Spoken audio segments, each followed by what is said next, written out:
Hey guys, tonight we're diving headfirst into something muddy, bloody and a little bit smoky, because you just got drafted into the American Civil War. That's right. Your cozy, pillow-filled life, gone. You're now property of the Union or Confederate Army, depending on where you live, and you're about to get very familiar with the taste of black powder and the sound of dysentery. Spoiler alert, you probably won't survive this, but hey, that's kind of the point. So before you get comfortable, take a moment to like the video and subscribe, but only if you genuinely enjoy what I do here. Seriously. Now, what time is it where you are? And which city are you watching from? I want to know how far this little thought experiment is reaching. Now, dim the lights, maybe turn on a fan for that soft background hum, and let's ease into tonight's journey together.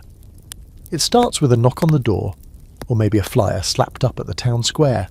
You, a fairly regular person living in 1860s America, aren't looking for trouble. You're just trying to run the family store, or work the field, or keep your apprentices in line at the forge. And yet, trouble finds you in the form of a conscription notice. If you're in the north, they call it the Enrollment Act of 1863. If you're in the south, it hits a bit earlier, 1862, and it's the first draft in American history. Either way, unless you're rich, influential, or blessed with the right disease, you're going to war. And no, you can't just opt out. In the north, there's an escape hatch. You can pay $300 to dodge service or send a substitute in your place. That's more than a year's salary for most people, so good luck. The South lets plantation owners skip the draft if they own more than 20 slaves. Yes, really. That little gem of a policy becomes so hated, they start calling it a rich man's war and a poor man's fight. You're probably the poor man. The letter feels oddly official, even if it's smudged and delivered by some sweaty teenager. It tells you to report to the nearest recruitment centre by the end of the week. You can't sleep that night, or the next. You walk around town trying to process it, watching your neighbours avoid your gaze. Some of them already have their own letters. A few are weirdly excited, most are terrified. Maybe you're one of those kids who thought the war would be over by Christmas. It won't. Maybe your uncle says it'll be a grand adventure. It isn't.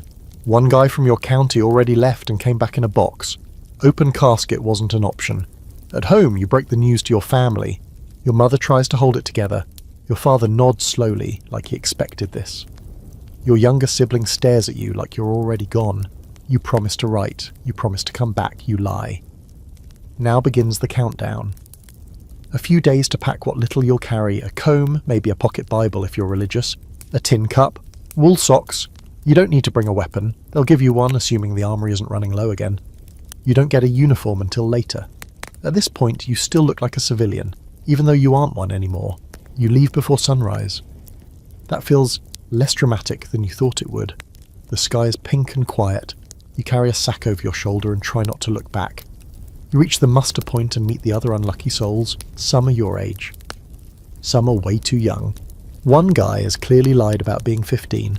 Another limps on a bad leg and hopes no one notices. Everyone's pretending to be brave. A sergeant who has seen too much yells at you within the first 10 minutes. You're not standing straight enough. You're not responding fast enough. You're not calling him sir, even though that's technically incorrect. Officers are sir, not sergeants. But you don't know that yet. You don't know a lot of things yet. They put you through a medical exam. It's quick and mostly for show. A quick glance at your teeth, your fingers, your ability to breathe without collapsing. If you can walk and carry a rifle, you're in. Some people fake medical conditions trying to get out of it. You consider it, but it's too late now. Here's your historical fact for the night. During the Civil War, both sides allowed substitutes to be hired in place of draftees. Some career substitutes made a living off this, collecting payment after payment before skipping town or deserting. One man reportedly enlisted and collected bounties more than 30 times. And now for something weirder. One Union soldier, William Scott, was sentenced to death for falling asleep at his post. President Lincoln personally pardoned him. But just days later, Scott was killed in battle. It's like fate called collect and he couldn't say no. Now, a little scholarly mystery for you. Historians still debate whether conscription actually made a big difference in total troop numbers. Volunteering was so high early in the war that many argue the draft was more symbolic than functional, at least at first. Of course, as casualties mounted, the draft became a bit less symbolic and a lot more mandatory. You wait around for hours that feel like days, doing almost nothing except being yelled at. Eventually you're herded onto a wagon or a train headed for basic training. It smells like manure and coal smoke, and your stomach turns as the landscape blurs past. Somewhere in the distance you see a farmhouse and wonder if you'll ever sit at a table like that again. Someone tries to start a song. Others join in nervously, not quite remembering all the words. You pretend to know the tune just to feel less alone. When the song ends, no one speaks for a long time. You're already thinking about survival. Who's going to die first, how you'll know when your number's up, whether the people back home will even get your name right if it's carved on a gravestone. You start chewing on a piece of jerky that tastes like leather. This is your first meal as a soldier. It won't be the worst. Or the last, hopefully. You arrive at camp just after sunset, and the air already smells like firewood, sweat, and something vaguely rotten. This is where it all begins, your real departure from the life you knew. They herd you and the other new recruits off the wagon with barking voices, no introduction. Just move, and don't drop your gear. You barely get time to look around before someone's thrusting a bedroll into your arms and pointing to a row of sagging tents that look like they've seen better days. Spoiler, they haven't. Your new home? A canvas tent shared with 5 strangers and whatever creatures have decided to claim squatters' rights. You toss your sack in a corner and introduce yourself to your tent mates. There's Levi, the barrel-chested farm kid with a nervous laugh. Then Jesse, wiry and suspiciously quiet. Next, a schoolteacher named Franklin who talks too much and seems to think war is just a matter of discipline.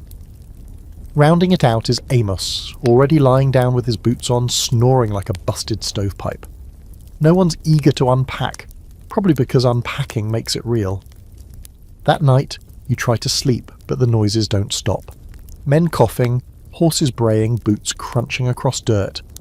Someone's already crying in the tent next to yours, and just when you start to drift off, wham! A cannon fires somewhere in the distance. No battle, just practice, or intimidation. Maybe both. You sit up straight, heart pounding like a snare drum, and realise just how far from home you are. Morning comes with a bugle call that feels like a personal attack. You stumble into the cold air, barely coherent, and line up for roll call. One guy's missing already. No one says anything, but you notice an officer writing a name down. Later you'll learn that desertion is constant. Some people just vanish. Most get caught. A few get hanged. Then comes your favourite part. Drills. All day. Every day. You march forward. You march backward.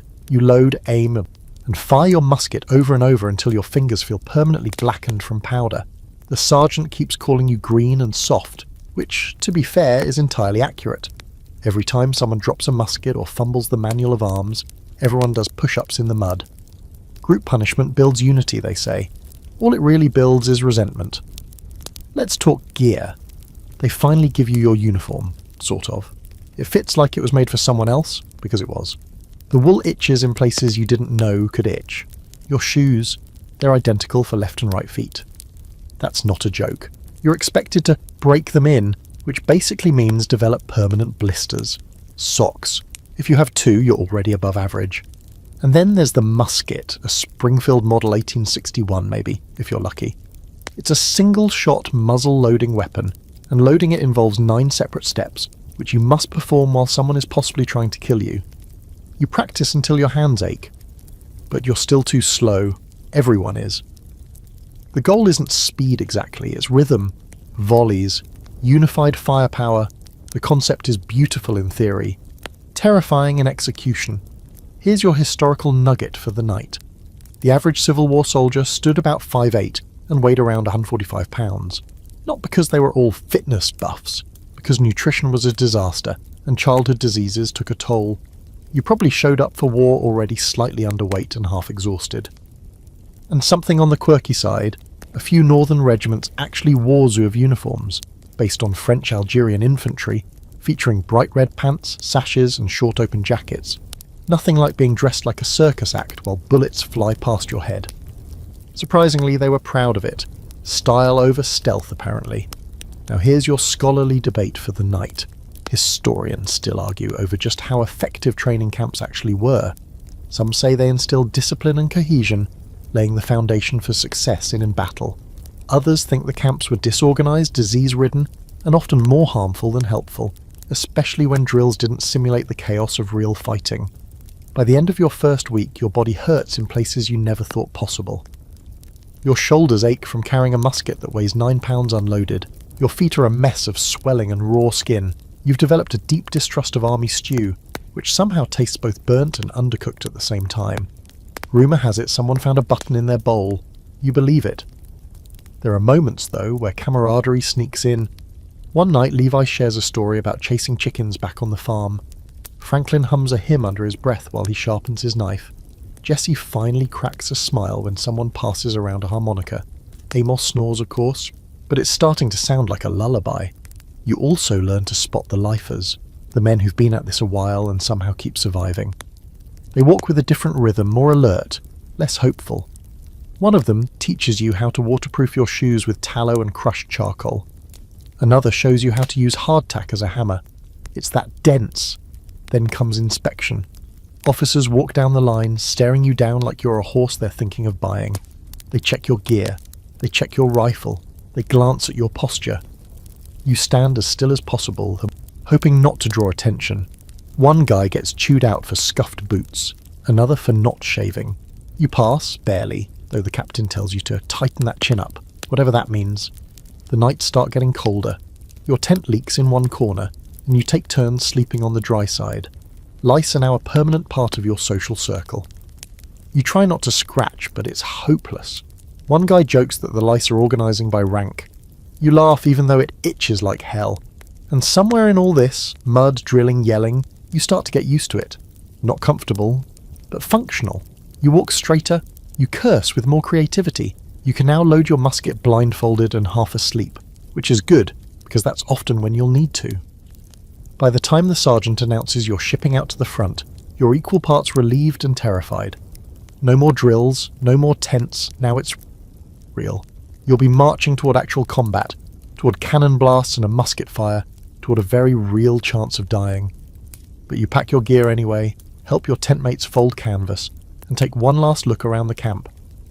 It wasn't home, but for a little while, it was the closest thing you had. The order comes just after dawn, shouted by a courier who looks like he's been riding all night. "Strike camp!" he yells, and just like that, everything pond trenches. What little routine you'd built, gone. The drills, the yelling, the bugle calls that somehow became tolerable, now they're replaced with a new rhythm, the urgency of movement. You roll up your sodden tent, shove it into your already overloaded knapsack, and choke down a breakfast of cold beans and soggy cornbread. Someone mutters, "Last real food we'll see for a while?" You hope he's wrong, he isn't. The march begins with a jolt, literally. Your regiment moves out in columns, boots hitting the earth like a war drum, muskets slung over aching shoulders. The pack on your back feels like it's been filled with bricks and broken dreams. It cuts into your shoulders with every step, and you're not even an hour in before you start sweating through your shirt. You look around trying to gauge how everyone else is holding up. Franklin's glasses are already fogged. Levi's humming something tuneless. Jesse keeps adjusting his hat like that'll help. Amos just walks like a man who's already halfway dead. The first few miles feel manageable, almost optimistic. But that fades fast, the sun climbs, the roads get worse, and you begin to understand what soldiers mean when they talk about the march, like it's its own kind of battle. You slog through mud thick enough to steal your boots, over gravel that chews through thin leather soles, and past the bloated carcasses of horses that didn't make it. The stench clings to everything. Around noon the line halts, not because it's break time, brakes don't exist, but because a wagon up ahead broke an axle. You drop to the ground, muscles screaming, and try to rest. A sergeant wanders past and mutters, "This ain't even the hard part." You'd glare at him if your eyelids weren't so heavy. Instead, you sip from your canteen, which is already half empty, and mentally calculate how many sips you can afford for the rest of the day. Here's your historical tidbit to chew on. Civil War soldiers often marched 15-20 miles a day, sometimes more during a campaign. And these weren't power walks through the park. They were grueling, often barefoot slogs over broken roads, steep hills and swamps. Shoes wore out fast, socks even faster. Marching became a form of torture you couldn't escape. For a bit of twisted colour, consider this. Some troops, when desperate, would literally steal boots off dead comrades during a march. If someone dropped from heatstroke or dysentery and looked like they weren't getting up, well, footwear was a limited resource. Morality tends to bend when your feet are bleeding. Now for the ongoing historical debate. Military historians still argue whether these constant long marches actually made troops tougher or just broke them down quicker. Some believe endurance was forged in pain, giving men the stamina needed for battle. Others point to how many regiments were crippled by foot injuries, malnutrition, and pure exhaustion before they ever fired a shot. After the wagon's fixed, you press on. It gets hotter. Dust clogs your throat and sweat makes your shirt stick to your back like a second, slightly mouldy skin. Every time you pass a creek, someone tries to refill their canteen. Some officers allow it, some don't. Enemy could be anywhere, be it just to remind you. Stay alert. But it's hard to feel paranoid when your biggest enemy right now is your own body.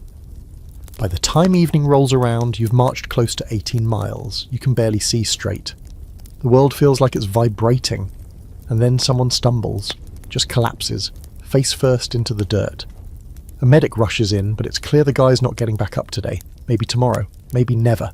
The column doesn't stop. You just step around him and keep walking. You don't even look back. Eventually you reach a clearing and are told to make camp. You want to cry from relief, but that would cost energy you don't have. You drop your gear like it's trying to kill you, because it kind of is, and flop onto the grass. You'd kill for a bath, or a chair, or any sensation that doesn't involve aching muscles. Instead, you get army stew again. Same taste as before, burnt salt and disappointment. Franklin tries to joke about his blisters. Jesse curses every god he can think of. Levi pulls off his boots and groans when he sees the state of his toes. You consider eating one of your last hardtack biscuits, then decide your teeth aren't worth the risk. Instead, you lie back staring at the stars, feeling every beat of your pulse like it's echoing through your bones. You think about home, how far it already feels, the fields you used to walk across, the porch you used to sit on, the people you left behind. You wonder if they're thinking of you. You wonder if they'll recognize you when, or if, you return. The next day, you do it all again, and the day after that, and the day after that. Your feet begin to develop what old-timers call marcher's foot. Raw, torn skin toughening into hard patches. You walk like your legs have been replaced with stone columns. It hurts, but you keep going, because stopping means falling behind. And falling behind, well, let's just say officers don't have much patience for stragglers. A few get tied to wagons. One gets whipped. No one says a word. Somewhere along the road, you pass a farm that's been burned out. Chimney standing like a gravestone, barn collapsed, fences splintered. You don't know who did it. Union troops? Confederate raiders? Could have been either. Both sides burned plenty. You spot a child's toy in the dirt. A wooden horse, half charred, no people in sight. You hear the word enemy more often now. The officers are tense. Scouts ride ahead and return with tight expressions. You clean your musket during rest breaks. Your tent mates do the same, everyone growing a little quieter, a little more inward. Something's coming. You can feel it like pressure behind your eyes. And then one morning, as the fog still clings to the trees and the air smells like wet iron, the order comes. Prepare for engagement. You grip your musket. Your heart stutters. Levy turns pale. Jesse's fingers twitch like they're looking for something to grab. Franklin starts reciting something under his breath. It sounds like a poem, but you can't make it out. Amos, for once, is silent. The road has brought you here. You're about to find out what all the marching was for. Dawn creeps over the horizon, like it's trying not to wake anyone. The sky goes from steel grey to a dull, washed-out gold, and the birds in the trees chirp with complete indifference to the fact that you might be about to die. The woods around the road are eerily still, and even the usual camp noise, the coughing, the cursing, the clatter of boots, is quieter than usual, so everyone feels it. The tension, the weight pressing down on your chest.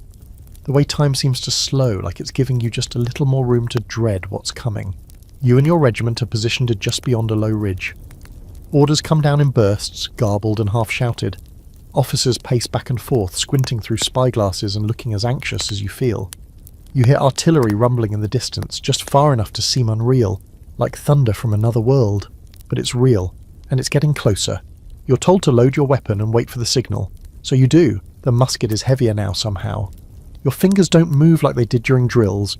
You fumble the cartridge, tear it open with your teeth, pour in the powder, ram down the ball, and pull back the hammer. You've done this 100 times, but never with your hands shaking like this. Around you, the others are just as quiet. You glance at Levi. He's mumbling something to himself. Jesse's face is blank. Franklin has a pale sweat blooming on his brow. Amos is chewing on a piece of bark, of all things.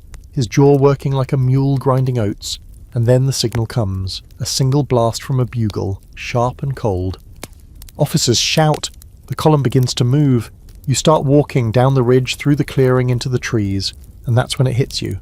You're not marching now, you're advancing into battle.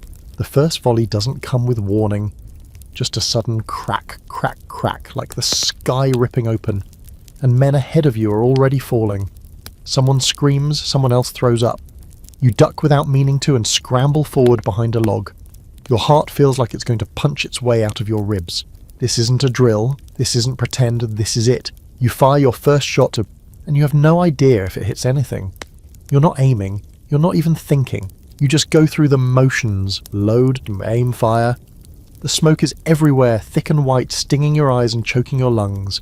You can barely see 10 feet in front of you. Shadows move through the haze, friend, foe. No time to figure it out, you reload. Here's your historical fact for this moment. Most Civil War firefights involved soldiers standing in open lines, exchanging volleys across 50 to 100 yards. Tactics hadn't caught up to technology yet. Muskets were more accurate than ever. But armies still fought like it was 1812. The result? Absolute carnage. Something strange happens in the smoke. You start to lose your sense of time. You're not sure if it's been 5 minutes or 50. You shoot, reload, shoot again. A man to your left drops, shot through the neck. He doesn't scream, he just collapses like someone cut a string. You want to help. You can't, you keep firing. Nearby, someone runs. Not a charge, a retreat. He breaks and sprints back through the trees. A second later, he's down too, maybe a bullet, maybe tripped and snapped something. You don't know. You just stay low. Now, for a weird little footnote, there are accounts of soldiers being so terrified during their first firefight that they'd load the same musket multiple times without firing. Powder and ball layered on top of each other in a useless, dangerous mess.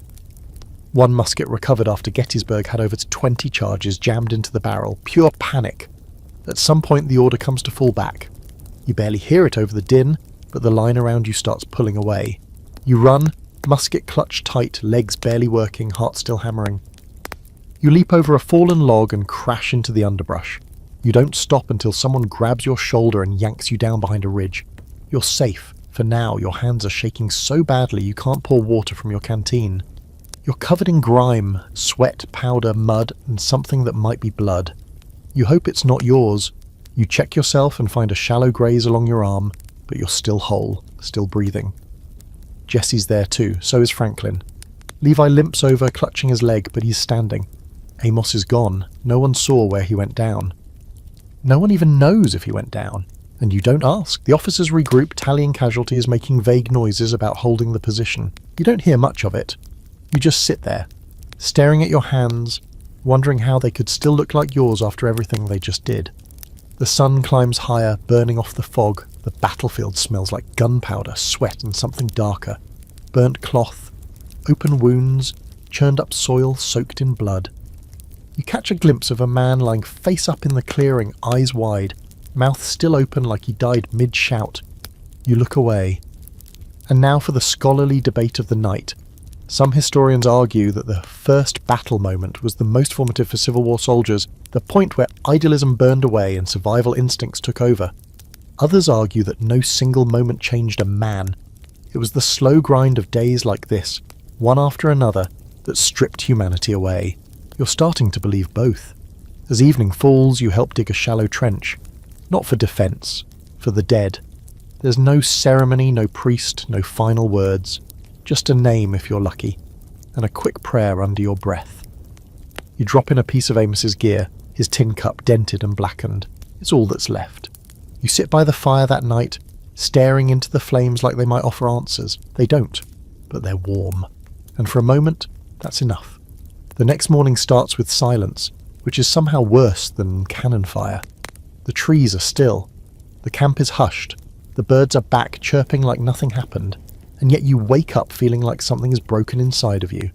You don't remember falling asleep, but you must have at some point, because your neck hurts from the angle you were slumped against that log. Your fingers are still curled, like you're holding your musket, even though it's lying in the dirt a few feet away. You stretch, but the aches aren't going anywhere. They're part of you now. After a breakfast of cold coffee and hardtack, which might as well be toasted gravel, you help with the cleanup. That means burying what's left of the gear, organising rations, and dragging what few wounded there are to the makeshift infirmary tent. One of the men from a nearby unit has a bayonet wound through his side and won't stop moaning. Another lost 2 fingers and keeps looking at his hand like it betrayed him.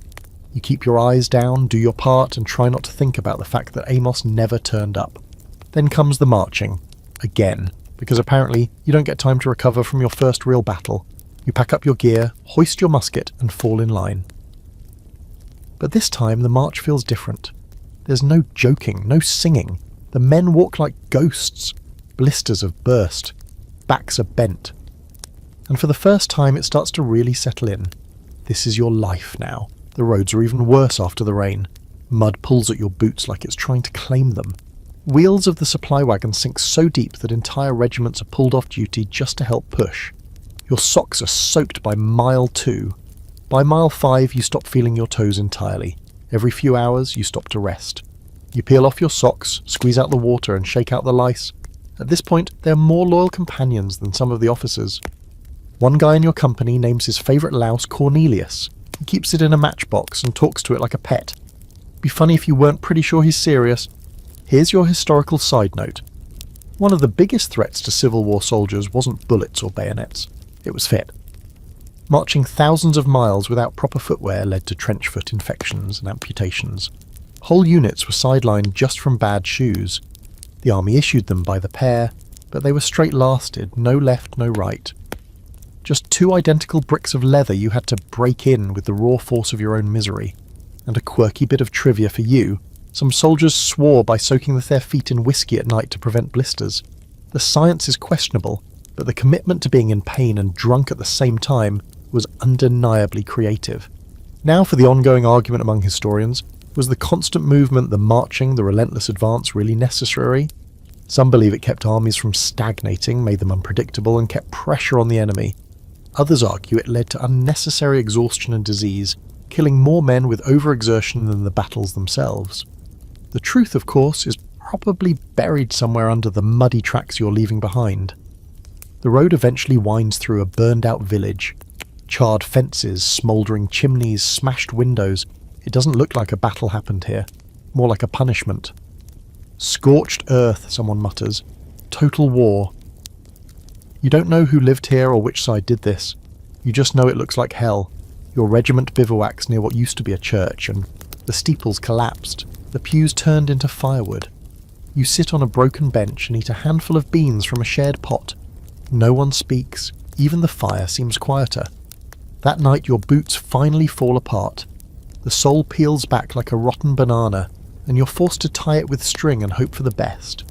You'll need to beg for a new pair from supply, if they have any. If not, you'll march barefoot until your feet give out, and then you'll be left behind. And we all know what happens to those who get left behind. Franklin offers to patch your sock with a bit of twine he's been saving. It's a small thing, but it matters. In a world where everything is falling apart, a bit of kindness feels like a miracle. Jesse shares a strip of bacon he saved. Levi loans you a bit of grease to rub on your blistered heels. You've all seen the worst of each other now. No point pretending you're not just a bunch of scared, sore, mostly broken men hanging on by a thread.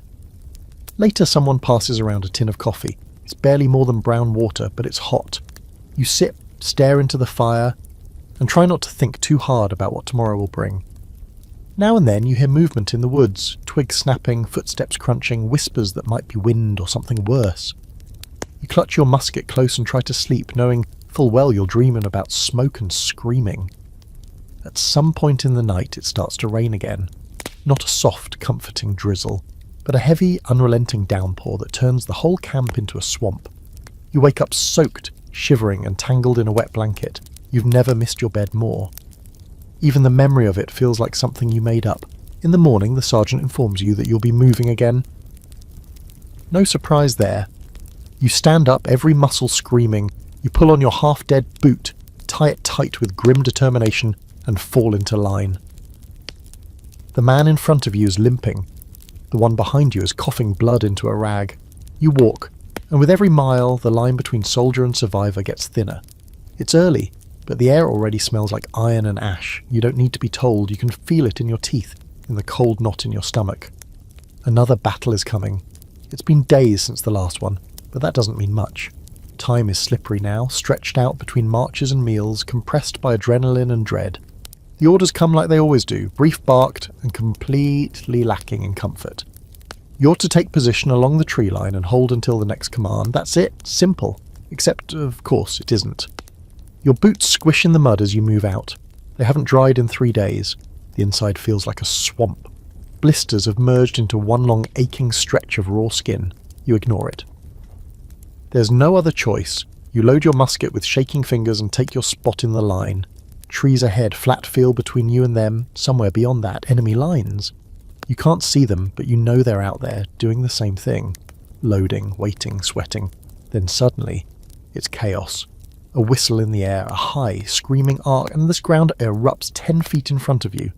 Dirt, grass, and something red fly into the air. Artillery, cannons.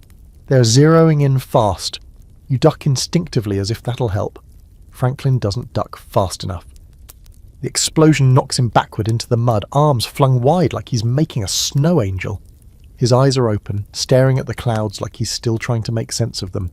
You don't check if he's breathing. You already know. The captain shouts to advance, and your legs move before your brain catches up. You rush forward, yelling something that barely qualifies as human. The rest of the line moves too, a living wave of wool and fear. You can't hear your own voice over the thunder of musket fire and the boom of cannons. Smoke rolls over the field in thick, choking clouds.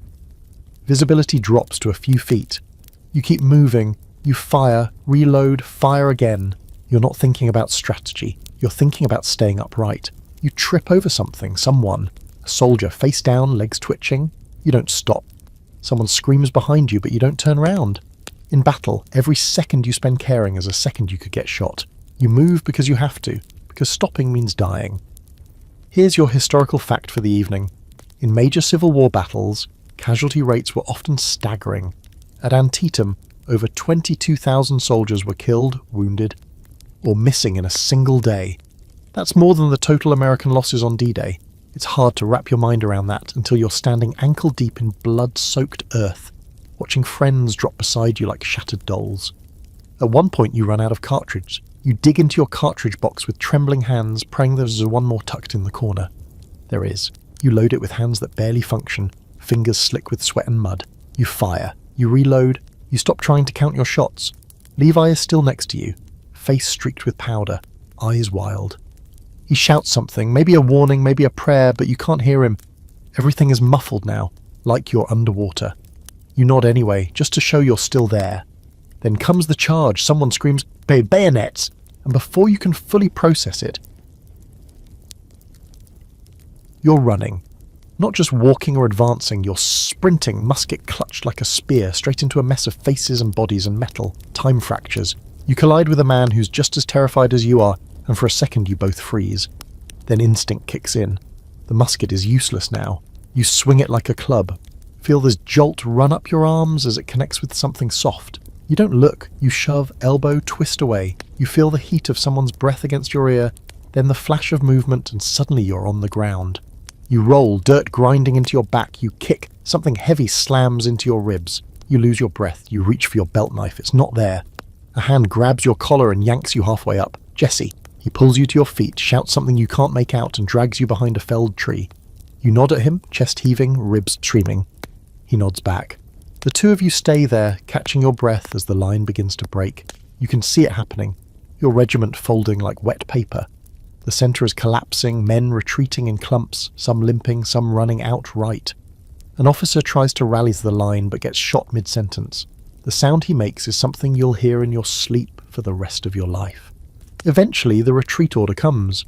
It's not yelled, it's whispered, passed from man to man like a guilty secret. You and Jesse make your way back through the smoke and bodies, following the others. You trip 3 times, once over a rock, once over a corpse, and once over nothing at all. Your legs just give out for a moment and you collapse, coughing and gasping. Jesse helps you up again, wordlessly. Back behind the lines, the medics are already swamped. Piles of bandages, pools of blood. You sit down on a rock, hands trembling. You don't realise you're crying until you taste it on your lips. And now for a peculiar little footnote. Civil War soldiers often reported that time slowed down during combat. It's a real psychological effect.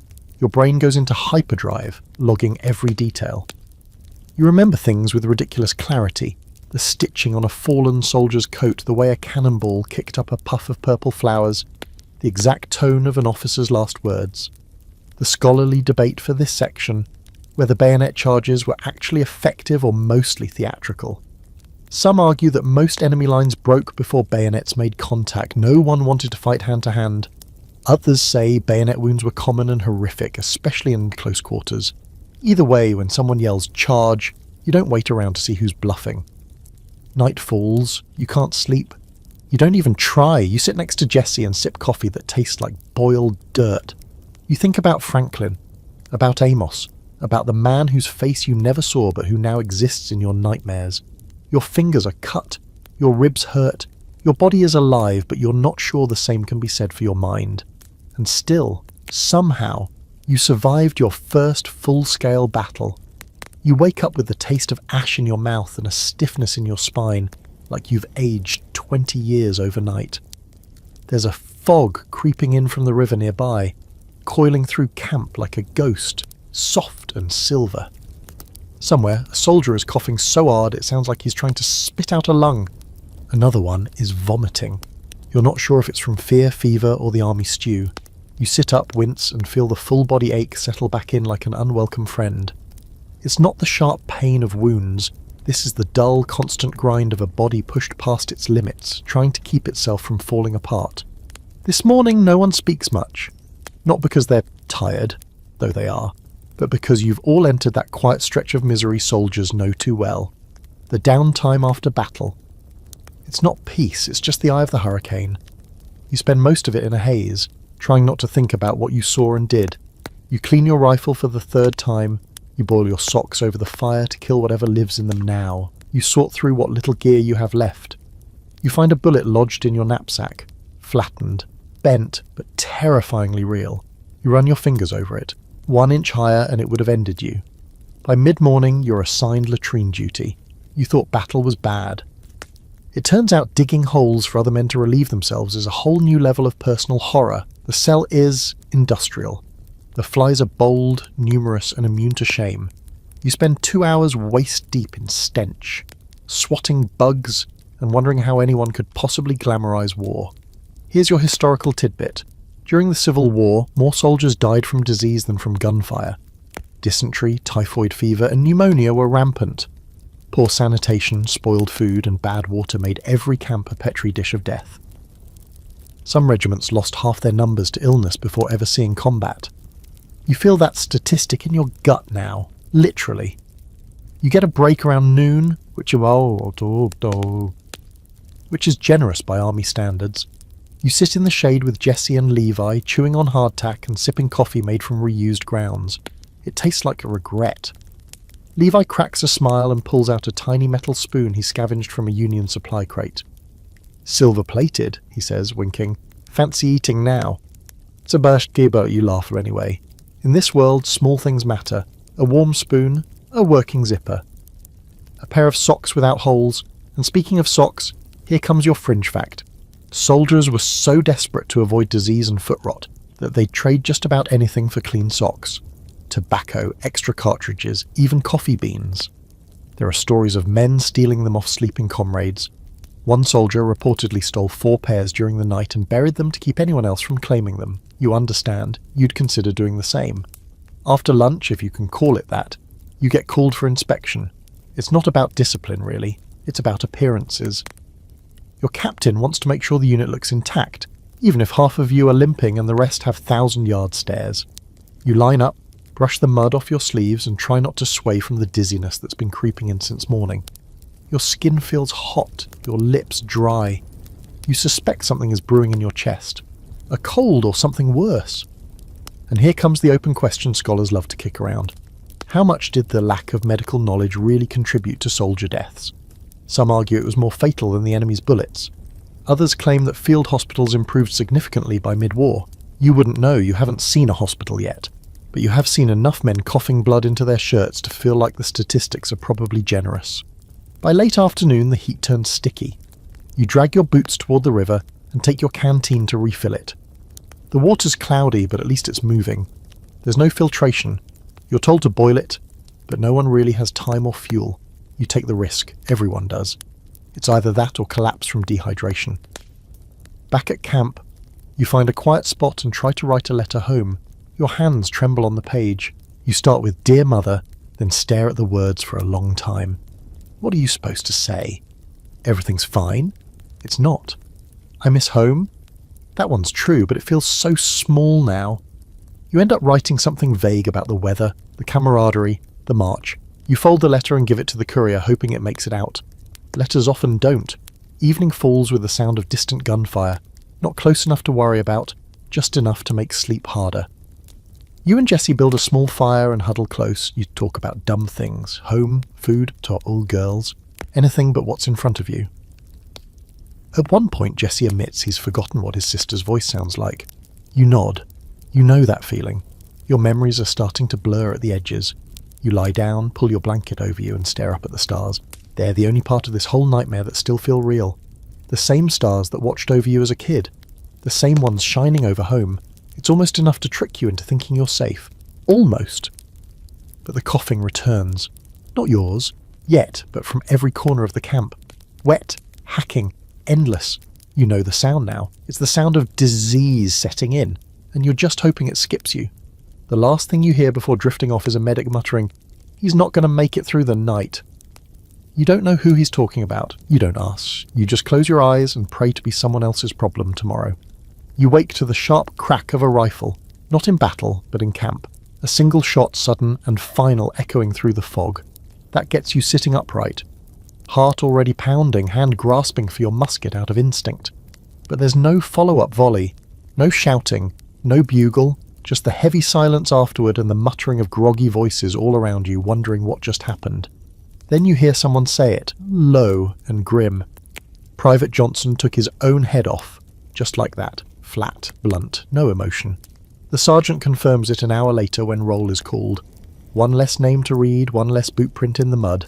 You didn't know Johnson well, he was in a neighbouring company, but you saw him once, skinny kid with a lopsided smile, always humming some tune under his breath. And now he's a part of the silence. The officers don't say much about it. Just a quiet order to dispose of the body and get back to routine. You and Jessie share a look. There's no outrage, just tired understanding. You get it. You all do. Sometimes the noise in your own head is louder than anything the battlefield can offer. And sometimes the only way out feels like pulling a trigger. You eat breakfast slowly. A ration of salt pork and a biscuit that's half moulded. It doesn't matter. You chew anyway. Taste is no longer part of the experience. The food is fuel and punishment all at once. You drink coffee that tastes like it was brewed through an old sock.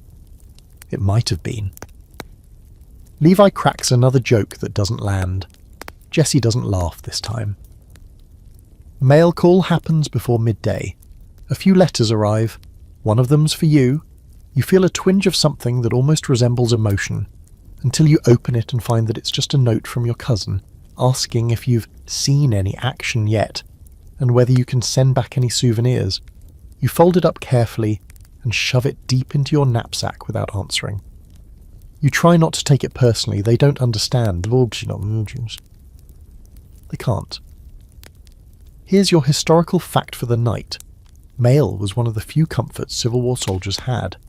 The US Army postal system expanded rapidly during the war to accommodate the massive flow of letters. More than 8 million were sent each month. For many, mail call was the only reminder that life still existed outside the mud and blood. And now, for a little fringe story, some soldiers became minor celebrities among their units for the letters they received. One man in the Union Army supposedly got a letter every week from 7 different sweethearts and read them aloud like cereals around the campfire. Till, of course, all 7 showed up at once during a home furlough. That was awkward. Today your unit isn't marching, not because they're being kind, but because several of the men are too sick to stand. The medics set up a quarantine zone downwind from the main tents. You hear the groans, the wet coughing, the muttered prayers. You recognise one of the voices, Corporal Harrow, who used to polish his boots even after they fell apart. He won't be needing them anymore. Here's the debate historians love to pick apart. Why were Civil War camps so catastrophically unsanitary? Was it lack of medical knowledge, poor leadership, or just logistical failure on a massive scale? The answer is probably yes to all of the above. Germ theory was still a new idea, sanitation was spotty, and moving massive numbers of people through swamps and forests during wartime, not exactly a recipe for hygiene. That afternoon, you're told to help dig latrine trenches again. It's not glamorous, but it beats carrying stretchers to the infirmary. The ground is soft from rain, and every shovel of earth you toss releases a puff of steam and a stench so foul it makes your eyes water. You cover your mouth with a rag and try not to gag. Jessie works beside you, silent except for the occasional cough. Not the kind that signals sickness, at least not yet. Later you're assigned to clean your weapon again. Not because it's dirty, but because idle hands are dangerous here. You break down the musket with practiced ease. Swab the barrel, oil the trigger, check the bayonet for cracks. It's meditative in its own way. A task with rules, predictable. Not like everything else. You hear a commotion from the quarantine zone. A man is screaming, no words, just raw primal noise. It lasts for several minutes before falling suddenly quiet. You stare at the trees and try to let your mind drift anywhere else. You remember a girl from back home who used to work in the bakery. She had flour on her sleeves and laughed with her whole face. You don't remember her name now, just the sound of her laugh. That somehow hits harder than a bullet. By evening, your company gathers for roll. The numbers are shrinking. Franklin gone. Amos gone. Johnson, dead by his own hand. Corporal Harrow listed as unresponsive. There's no time to mourn them individually. The sergeant reads the names, and you answer here, when yours comes up, even though you feel like less of you is here than yesterday.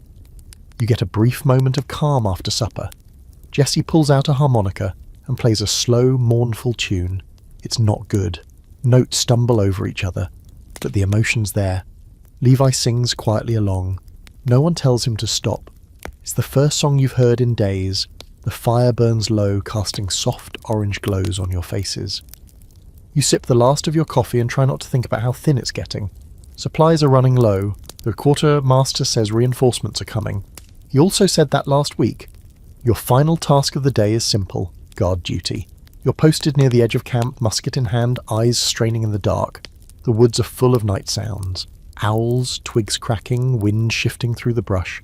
Every noise sounds like a footstep. Every shape could be a man. You stay alert for the first hour, adrenaline keeping you sharp. The second hour drags. Your knees ache. Your eyes blur. The third hour, you're barely awake. You slap your own face just to stay conscious. At some point you think you see something move in the trees. You raise your musket, finger on the trigger. It's a deer. Just a deer. You lower your weapon, heart hammering, and whisper, "Keep moving, friend." The deer vanishes into the trees, silent as smoke. You envy it more than you'd ever admit. By now you've discovered the cruelest twist of life as a Civil War soldier. The worst days aren't always the ones filled with gunfire. Sometimes it's the waiting that breaks you. Today is one of those days, no marching, no fighting, no orders worth noting. Just a camp full of filthy, half-starved men sitting around in what's essentially organised boredom. You find yourself cleaning your already clean weapon, again, because it's either that or start counting the bugs crawling across your blanket. They're winning in both speed and population. There's a rhythm to the idleness. Morning passes slow, like molasses on a cold plate. You sit on a stump with Jessie and Levi, chewing on what might be the last edible piece of salt pork in existence. It tastes like sadness and pig. Levi swears he saw a real rabbit this morning, just out of reach. Jessie says that's probably a fever dream. You all laugh weakly. There's no real joy in it, just the kind of laugh that keeps your brain from melting out of your ears. The sun climbs high and hot, and with it comes the flies. They're bold now. You swat them away from your eyes, your food, the sore on your wrist that still hasn't healed. No one really knows what half these wounds are anymore. Some are from battle, some from boots, some from God knows what. You dab yours with whiskey. It burns like betrayal, but maybe it'll help. Here's your historical fact. In 1863, both armies spent more days waiting in camp than actually fighting. For the average soldier, war was 5% terror and 95% tedium. And when the bullets weren't flying, it was the boredom that got under your skin. made men reckless, violent, or just numb. And for your quirky footnote of the night, some Union camps actually had theatrical clubs. That's right. Soldiers would dress up in costumes, rehearse plays, and put on little dramas to lift morale. One regiment in Virginia even put on Othello using cast members dressed in curtains and soot for makeup. It was terrible. Everyone loved it. Unfortunately, your camp has no such entertainment tonight. What you do have is rumour, and it's spreading fast. There's a spy in the camp, someone whispers. You hear it by the fire, then again near the latrine, then again when a lieutenant shouts something about a missing map. You don't know if it's true, probably isn't, but truth matters less than belief. Everyone's watching each other now. Jesse mutters that he saw a guy wearing mismatched boots. Could be Confederate issue. Levi jokes that he saw someone reading a book without a cover. Obviously secret code. You laugh again, hollow and tired, but deep down you wonder. Not about the spy, about how easy it would be to fake your way out. Dress in grey, sneak across the line and pretend to be someone else. Someone better fed, maybe. Or someone with a bed. You wouldn't do it. Probably, but it's a tempting little daydream tucked between coffee sips and thoughts of home. And that brings you to the letters. You try writing again, this one to your brother. You start with "I hope the harvest's going well," and immediately feel stupid. You scratch it out. Then try, "We're holding up fine," which is also a lie. Eventually you write, "Still alive. Tell Ma I miss her." That's all you can manage. You spend the afternoon listening to the noises of the camp. Men coughing, someone trying to play a banjo with 2 broken strings, the clink of tin cups, the occasional moan from the infirmary. You hear a preacher down there too, murmuring something about redemption. You wonder if it applies to people who've bayoneted another man through the chest. Probably not. You push the thought away. Late in the day, a patrol comes back with 2 chickens. Real ones. Levi cheers like they've found gold.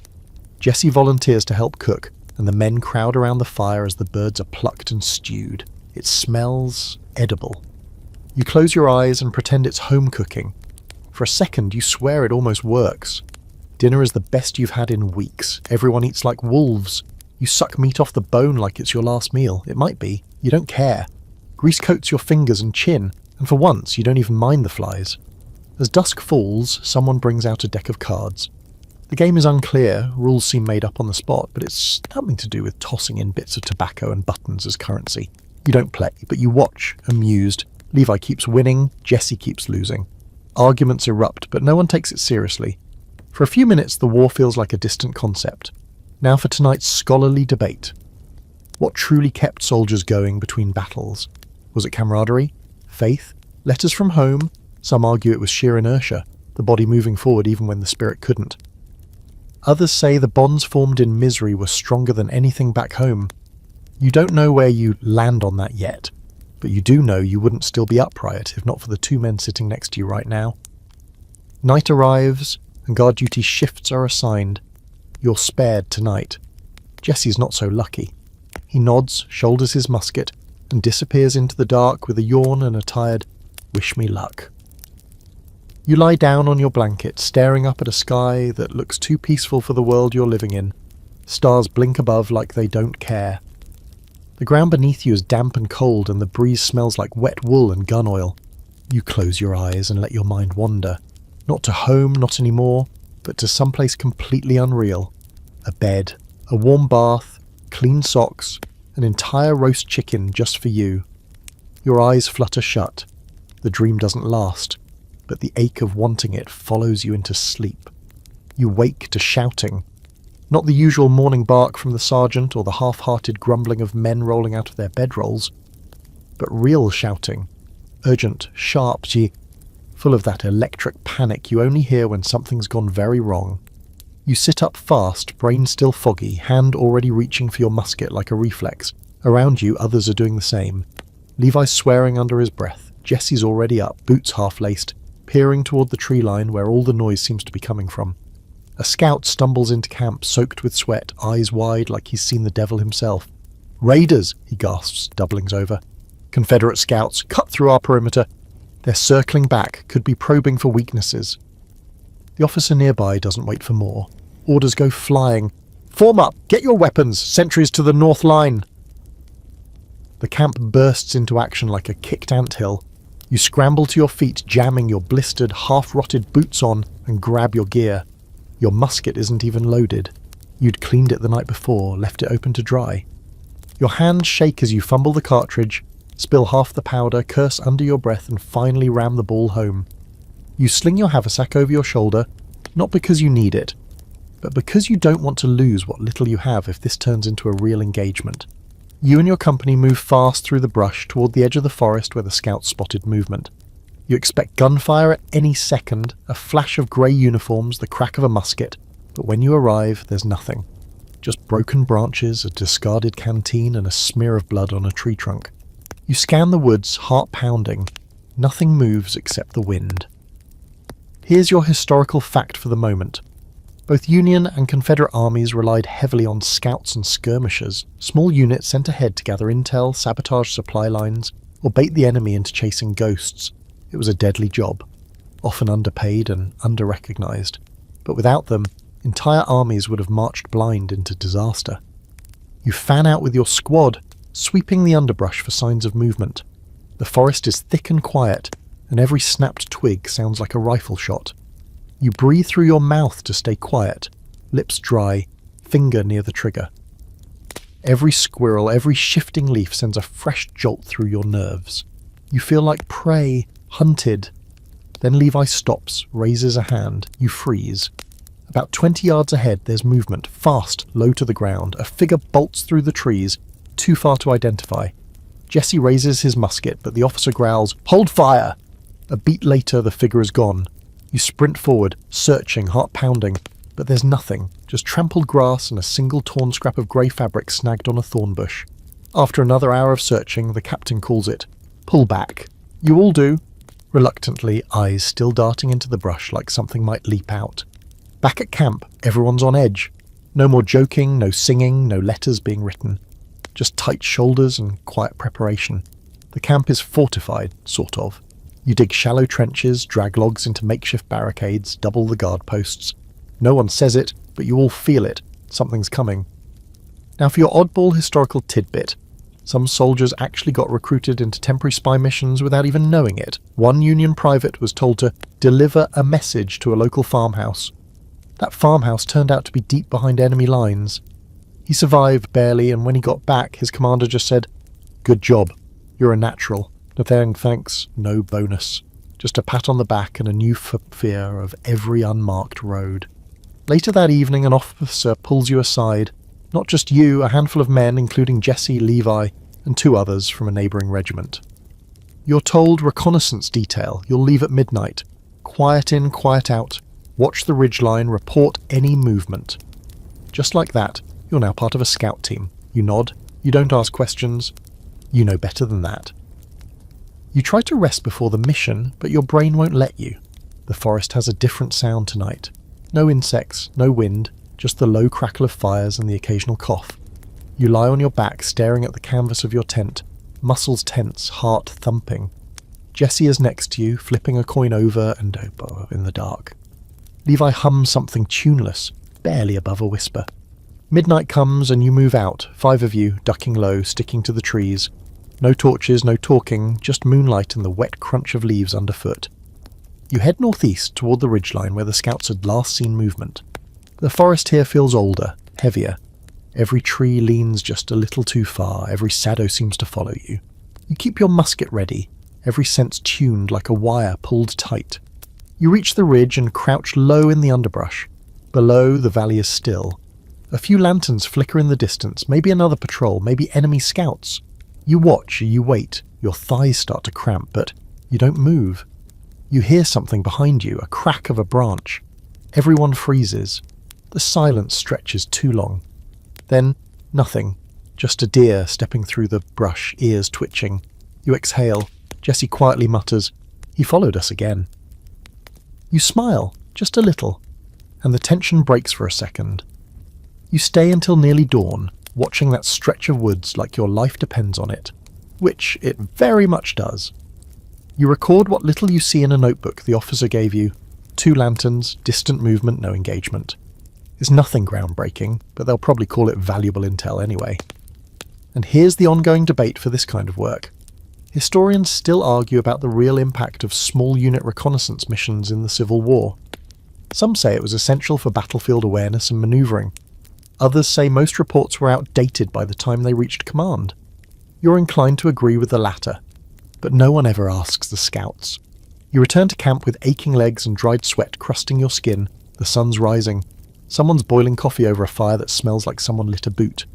You sit, take a cup, and sip without thinking. You've been up for nearly 24 hours now. The camp feels unchanged, but you don't.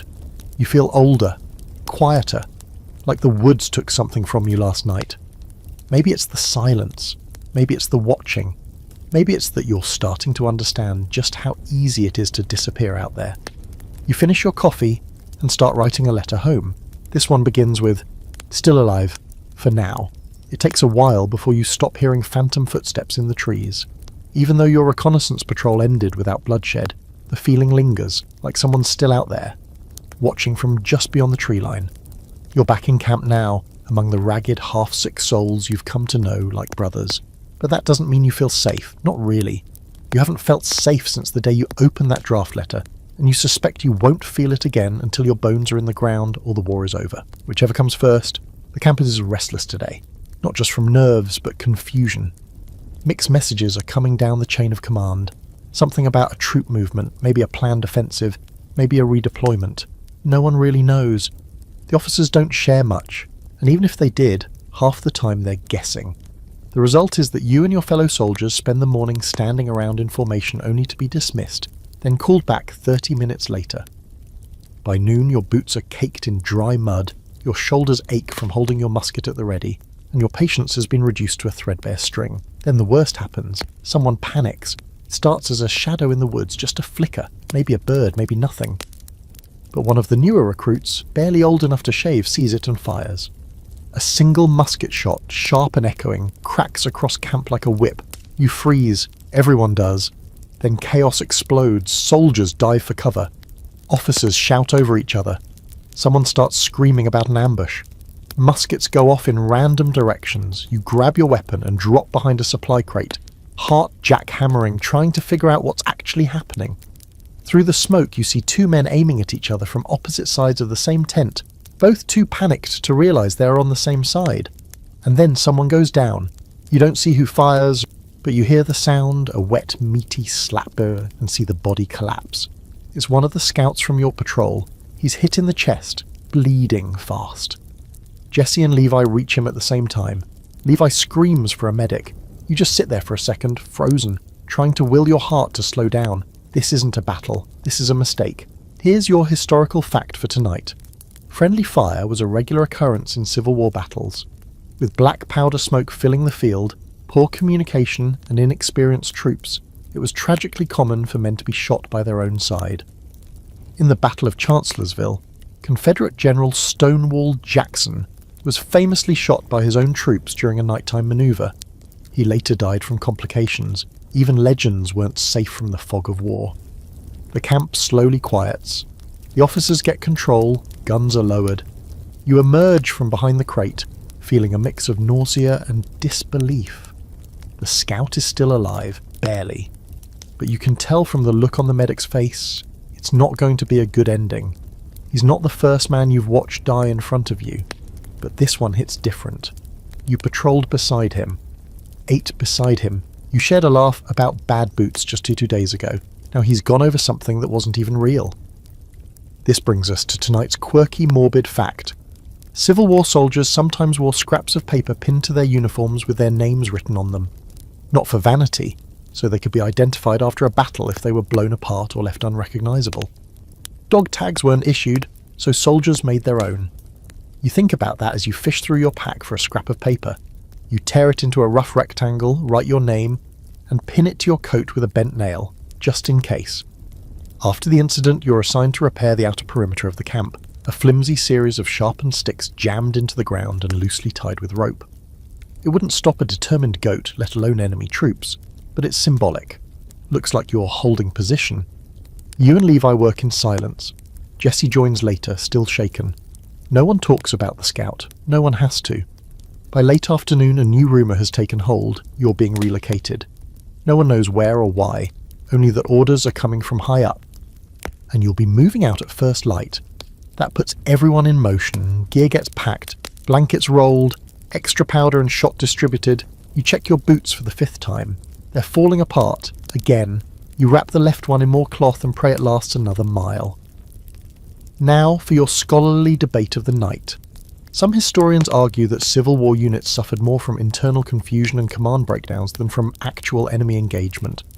The fog of war wasn't just smoke and adrenaline, it was logistical chaos, unclear orders, and too many men trying to lead at once. Others say that the decentralized chaos bred resilience. Soldiers learned to adapt, take initiative, survive without always waiting for someone to shout an order. You've seen both, in the same day, sometimes in the same hour.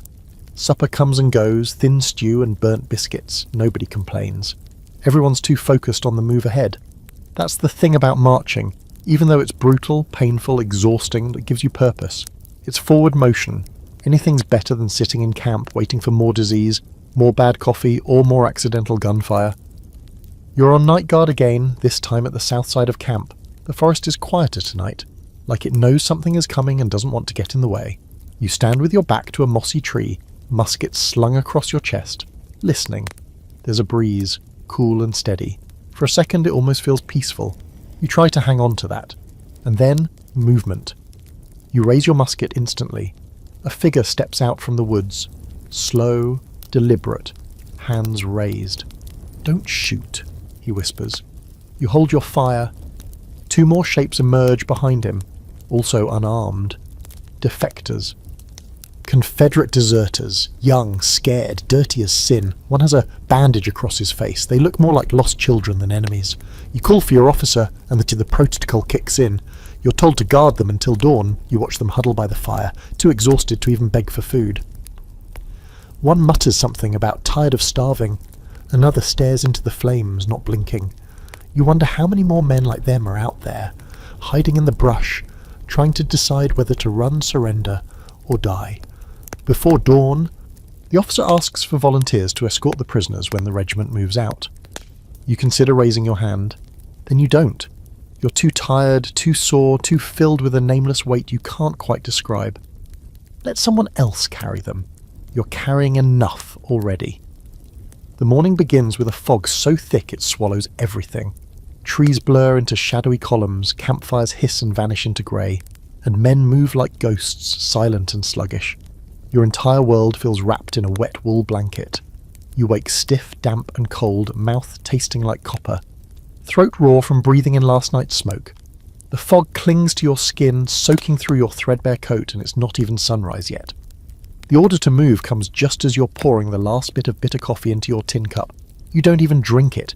You dump it over your boots, hoping the heat will buy you a minute of feeling in your toes. It doesn't.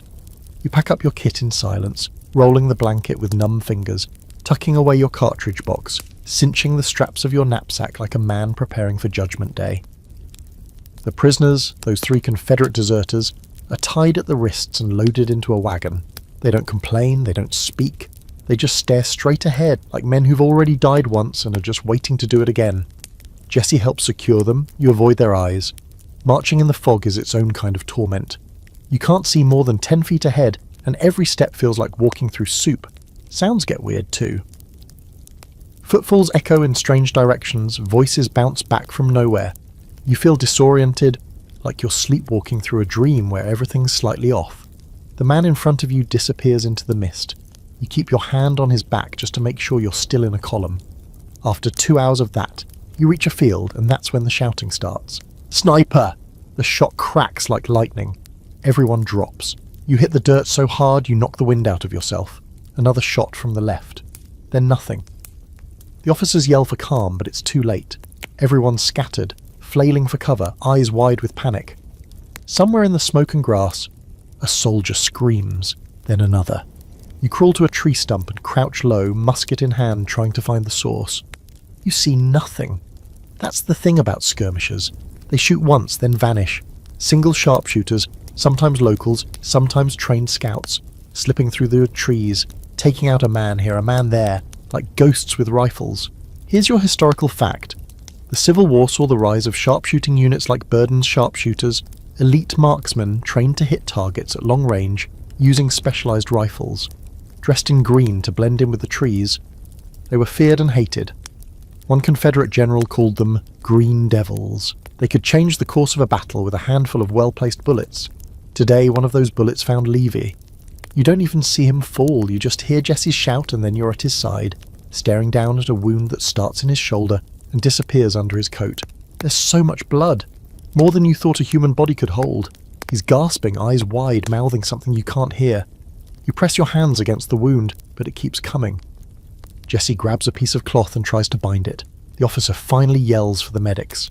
It takes 5 minutes for them to arrive. By then, Levi's face is pale, lips blue. He's still breathing, but it's shallow. When they lift him onto the stretcher, he doesn't scream, he just winces, once, and closes his eyes. You and Jesse watch the medics disappear into the fog with your friend. Neither of you says a word. You fall back into formation, moving now with a numb sort of resolve. The sniper's gone. The field is clear. But everything feels different. You scan every hill, every tree, expecting another shot, another shadow. Trust is gone. Comfort is a memory. Eventually you arrive at your destination, a cluster of field tents and wagons hastily set up in a clearing. A forward hospital. The officers call it a rest point, but it looks more like a battlefield's waiting room. Groaning men lie in rows on the grass, some wrapped in bandages, some just wrapped in blankets. You smell it before you see it. Sweat, blood, rot and lie. The air is thick with it. Levi's stretcher is brought here. You follow him, ducking into a large tent where the smell hits like a slap. There are men streaming, some praying, some biting down on belts as surgeons work with saws and knives. There's no ether, no morphine. The supply's gone. They give them whiskey, and that's it. You stand against the wall, fists clenched, as the surgeon looks at Levi's wound and gives the kind of grim nod you never want to see. This one's going to lose the arm. You want to argue. You want to yell that it's just the shoulder, just a graze, but it's not. The surgeon explains that the ball shattered the bone. Infection's already setting in. Best chance is to cut it off and fast. And here's your unsettling historical fact. During the Civil War, amputation was the most common surgery performed. Roughly 3 out of 4 operations were amputations, often done without anaesthesia, using dirty tools and performed within minutes.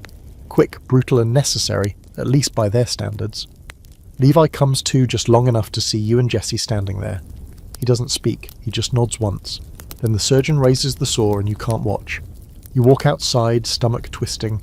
Jesse stays. He always was the braver one. Now for a peculiar little historical gem. Some amputees kept their removed limbs, seriously. They'd bury them, mark the graves, even request their arms or legs be buried with them when the rest of their body finally caught up. Some wrote letters to their missing limbs. A strange kind of grief, but a real one.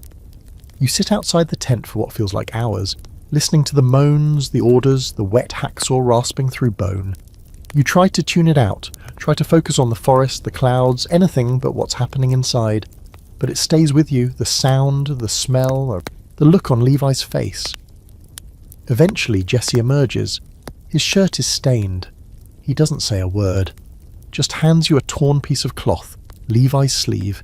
You hold it in your lap like it's something sacred. Maybe it is. Night falls. You're told you'll be moving again come morning. The war apparently doesn't stop for wounds. You lie down in the grass, blanket wrapped tight, musket at your side. Your stomach growls, but you can't eat. You close your eyes and try to picture Levi whole again. Back on the farm, sleeves rolled up, smiling. But the image slips away, replaced by a tent full of blood and a saw that never stops moving. The sun rises red as rust, and for once no one bothers to admire it. You're already moving, gear strapped, boots laced tight. Well, as tight as they'll allow with that busted sole. Pack heavy against your sore spine. Levi's still alive, last you heard. Still sedated, missing an arm, drifting in and out of lucidity under a stained sheet in the field hospital. Jesse visited him before dawn and said he opened one eye and tried to joke about needing help tying his shoes. The humour didn't land. Still, he's alive. For now, that's a victory. You're marching again, this time toward what the officers call a contingency position, which is army speak for, we don't really know what's happening, but assume it's bad. You pass through a patch of scorched forest, the trees blackened and skeletal, branches like broken fingers, Everything smells like old smoke and rot.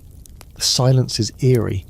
You glance up every so often, expecting musket fire, artillery, a burst of violence, but nothing comes. The column moves at a strange pace, brisk but cautious. Officers are jumpier than usual. You hear whispered reports of a Confederate push near the river, maybe a skirmish brewing to the west. Maybe not. It's all rumour, like usual, but the men believe it. You can feel it in the way everyone keeps their heads down and fingers twitch nervously near their triggers. At midday, you halt near a cluster of old fencing, abandoned farmland, half overgrown. Dispatch rider gallops up from the rear, dismounts, and hands a sealed letter to your company commander. You watch the officer's face as he reads it. He goes pale. Then he calls for volunteers. That's how you end up being selected, again. Not because you volunteered, you didn't, but because someone has to do it. And apparently your name is now synonymous with can survive being shot at. You, Jesse, and 2 others from another company are tasked with escorting prisoners, Confederate recently captured, back to a larger encampment several miles south. It's supposed to be an easy job. Walk, watch, deliver, return. The prisoners are quiet. There are 3 of them, all in varying states of disrepair.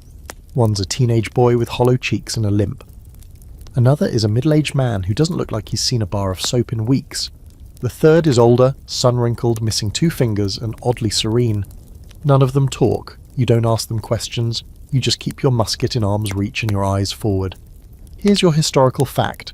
Prisoner exchange was a common practice early in the Civil War. Captured soldiers were often paroled and swapped for their counterparts. But by 1863, that system began breaking down, especially after the Union refused to continue exchanging Confederate soldiers while the South refused to recognize black Union troops as legitimate combatants. The result? More prisoners, longer captivity, worse conditions. As you walk, the prisoners start coughing. Not politely, wet, heaving, rib-shaking coughs. You and Jesse exchange a glance. Disease again. You know the signs. One of them slumps after just 2 miles. You let him rest, give him water. He doesn't thank you, just drinks, then stares ahead like he's not really there anymore. It's another 4 miles before the trouble begins. You reach a bend in the road, a thick thicket of trees on either side, dark and shadowed. It feels wrong immediately, the kind of wrong that makes your skin crawl and your stomach knot. Jesse mutters, "Ambush spot if I've ever seen one." You nod. He's not wrong. You round the bend, hand on your musket, eyes scanning, and then chaos. A shot rings out from the tree line, then another. You dive behind a fallen log, yelling for the prisoners to get down. 2 of them drop instantly. The third bolts into the brush. One of the other soldiers, Cartwright from the other company, is hit in the leg. He goes down hard, shouting in pain. Jesse fires into the trees. You do too, though you don't see who you're shooting at. Shapes move through the undergrowth, fast and low. Raiders, bushwhackers maybe. Not uniformed soldiers, just armed shadows. You manage to drive them off after a few frantic minutes of gunfire and yelling. The woods go quiet again, except for the moans of Cartwright and the laboured breathing of the prisoners. You don't chase the one who ran. You're not stupid. He's already gone. You patch Cartwright's leg with a strip of your own shirt. It's messy and crude, but it slows the bleeding. Jesse helps hoist him up. You make a stretcher from broken fence posts and a blanket. Now the march becomes a crawl. Here's a bizarre historical note. Sometimes captured enemy soldiers would fake illness or injury to escape while being transported. Others would run even while wounded. There's a recorded case of a Confederate prisoner who escaped Union custody, made it 80 miles on foot and rejoined his unit with an arrow still in his thigh. Soldiers are stubborn creatures. You finally reach the larger camp just after dusk. It's a sprawling mass of tents, smoke, noise and controlled chaos. You deliver the 2 remaining prisoners to the holding tent. Cartwright is rushed to the infirmary. A medic looks at your shirt-wrapped bandage and mutters, "Not bad for a soldier." You find a spot by the fire and collapse into it.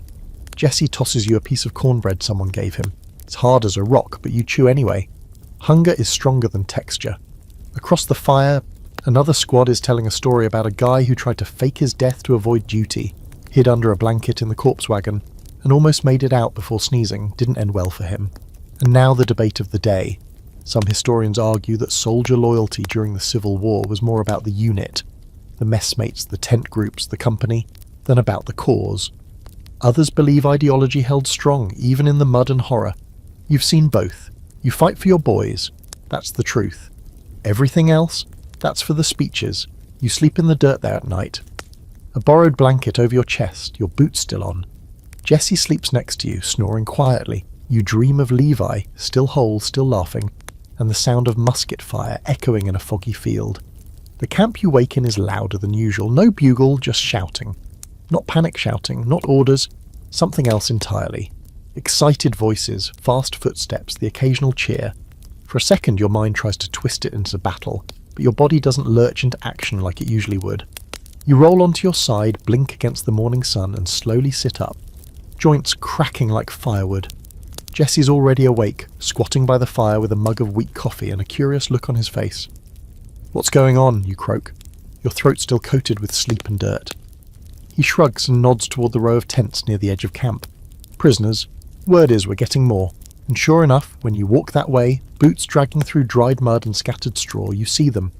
A line of captured Confederate soldiers, maybe 50 or more, escorted in by Union troops. Some are limping, some look like they haven't eaten in days.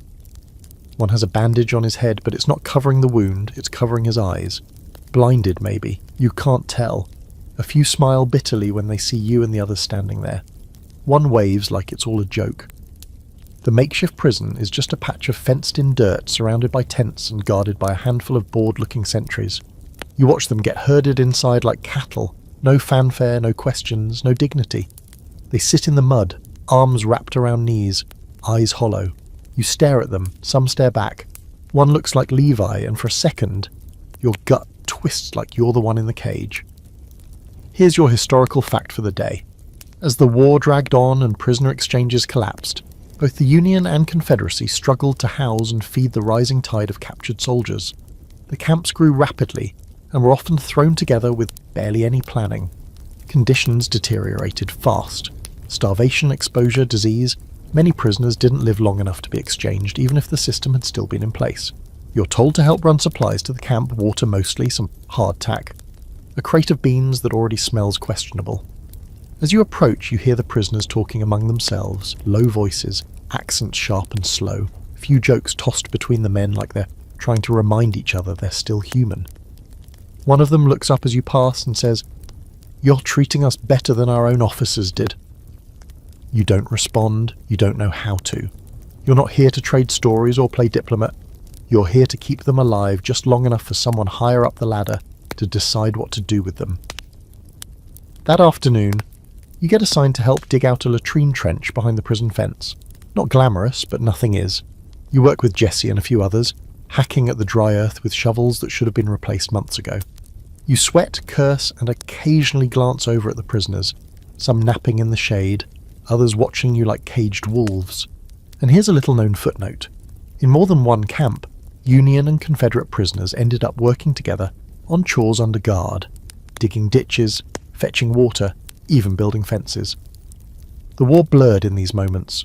There were jokes, swap tobacco, silent nods between men who didn't start this and sure as hell weren't going to finish it.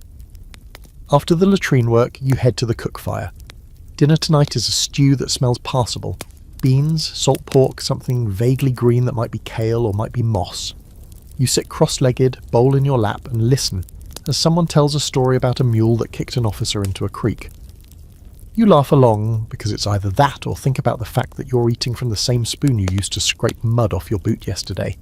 Then, a voice from the prison pen, singing, starts with one prisoner, then two, a slow, mournful, vocal tune, the kind of song that doesn't need words, just the weight of it hanging in the air. It's not a battle hymn, not a chant, just a melody with dirt on its boots. Everyone in camp pauses, even the officers. You don't recognise the tune, but it sounds like longing and loss and something old, older than the war, older than hate. Jesse mutters, "Sounds like they're singing to ghosts." And here's where we get into the debate. Some scholars argue that shared suffering humanised enemies in the war. Others say those moments were rare, the exception, not the rule. You've seen both, you've cursed men in grey, you've watched them die. But when they sing like this, when you hear the raw pain of it echoing across the firelight, it doesn't sound much different from your own. Night falls slow the way it does in southern summer. The air is thick, sticky and still. You lie on your blanket near the edge of camp, staring up at stars that don't blink. In the prison pen, someone's still humming that same tune. It fades in and out with the breeze. You think about Levi again. You haven't seen him since the field hospital. No news is either good or indifferent. Jesse says he'll ask around tomorrow. You nod, grateful, but say nothing. Your throat feels tight. Now for the fringe fact of the night. In a few rare cases, prisoners escaped by simply walking out. During moments of chaos, retreats, surprise attacks, a guard looking the wrong way, a man would vanish. There's a tale of a Confederate prisoner who swapped uniforms with a dead Union soldier and spent 2 days in the wrong lines before anyone noticed. War makes fools of order. You roll over, facing away from the fire, and pull your coat tighter around your shoulders. The world smells like sweat and wood smoke and a hint of rain on the wind. You close your eyes, hoping sleep will come fast. But your ears keep picking up the song even when it stops. You hum it, barely audible, until it's just a vibration in your throat. Then you sleep. You're shaken awake before dawn, boots already on, face crusted with dried sweat and dust. A corporal is standing over you with a face like sour milk and the charming phrase, "Time to earn your rations." You grumble something that might be a sentence, or roll out of your blanket and immediately regret it. Your back cracks like a pifole, and your knee pops so loud Jesse winces just hearing it. He sits up next to you groggy, but already pulling on his coat. The air is thick with anticipation. There's no music in camp this morning, no idle chatter. Mad things happening, something big. You can feel it in the way men move faster, quieter. Orders are short and sharp. Your stomach twists as you gather your gear, not with fear exactly, but with that special kind of dread you only get when you know survival isn't guaranteed. The officers don't tell you much as usual, just that you're being sent ahead. Skirmish line, they say, clear the road, but everyone knows that's code. What they mean is, walk into the unknown and get shot at first, so the rest of the army knows what they're dealing with. You're not surprised when they hand you a little map, hand-sketched and smeared with what looks like coffee, and tell you and Jesse you're to flank east with 2 others, then swing around a ridge and report anything suspicious, which in this context means everything. You move out quietly through a grove of pine, staying low, boots barely whispering over pine needles. The morning is misty, but not like the kind of fog you saw before. It's warmer now, and the sun's trying to punch through. The forest smells sharp and earthy. You like it. You hate that you like it. This is the kind of place you'd want to hike through, if it weren't a war zone. Your group splits at the ridge. You and Jesse veer off while the others head north. You move slow, careful, keeping low under the cover of branches, muskets ready. And then you spot it. A flash of grey and blue together. Confederate scouts, maybe. 2 of them. You duck behind a boulder, heart thudding. Jesse sees them too. You both freeze, watching. And that's when the plan comes. You're not supposed to engage, but they're close. Too close. You can hear them talking. One's laughing about something. You hear the words supply wagon and ambush, and suddenly, standing down isn't an option. You signal to Jesse, he nods. You both shift position, moving like shadows. You count to 3, then you stand, aim and fire. One of the men drops instantly, the other turns, fires back and misses. You sprint forward. Jesse reloads. The second man's running now, crashing through brush, but he's slowed by the terrain. You chase. He glances back, and that's all the time Jesse needs. Another shot rings out. He falls. You approach cautiously.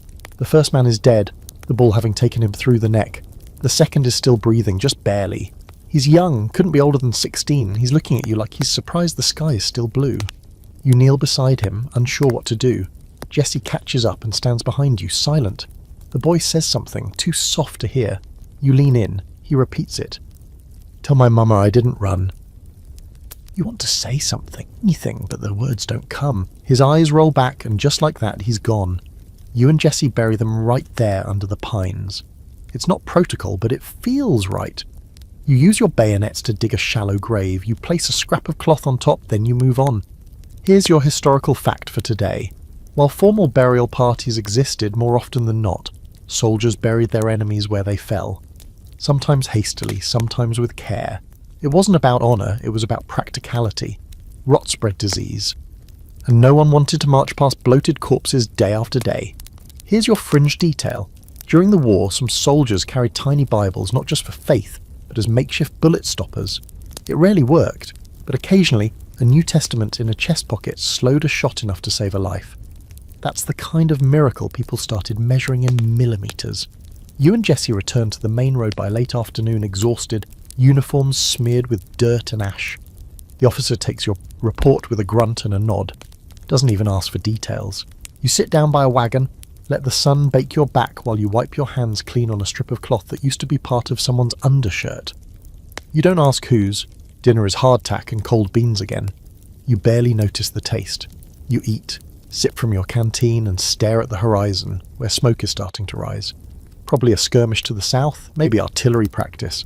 Either way, you know it means more marching, more dying, more graves under trees. That night the 2 other scouts don't return. Jesse asks around, no one's seen them. The officer shrugs. Could be anything, he says, and walks off. You lie awake under the stars, staring at nothing. You remember the young soldier's last words. You wonder if someone will say the same thing for you one day. You wonder if your mother would care. You wonder if she's even gotten your last letter. You roll onto your side, eyes burning. The forest is quiet again. Too quiet. They say returning to your unit after something traumatic should bring a sense of comfort. Familiar faces, familiar routines, even familiar mud.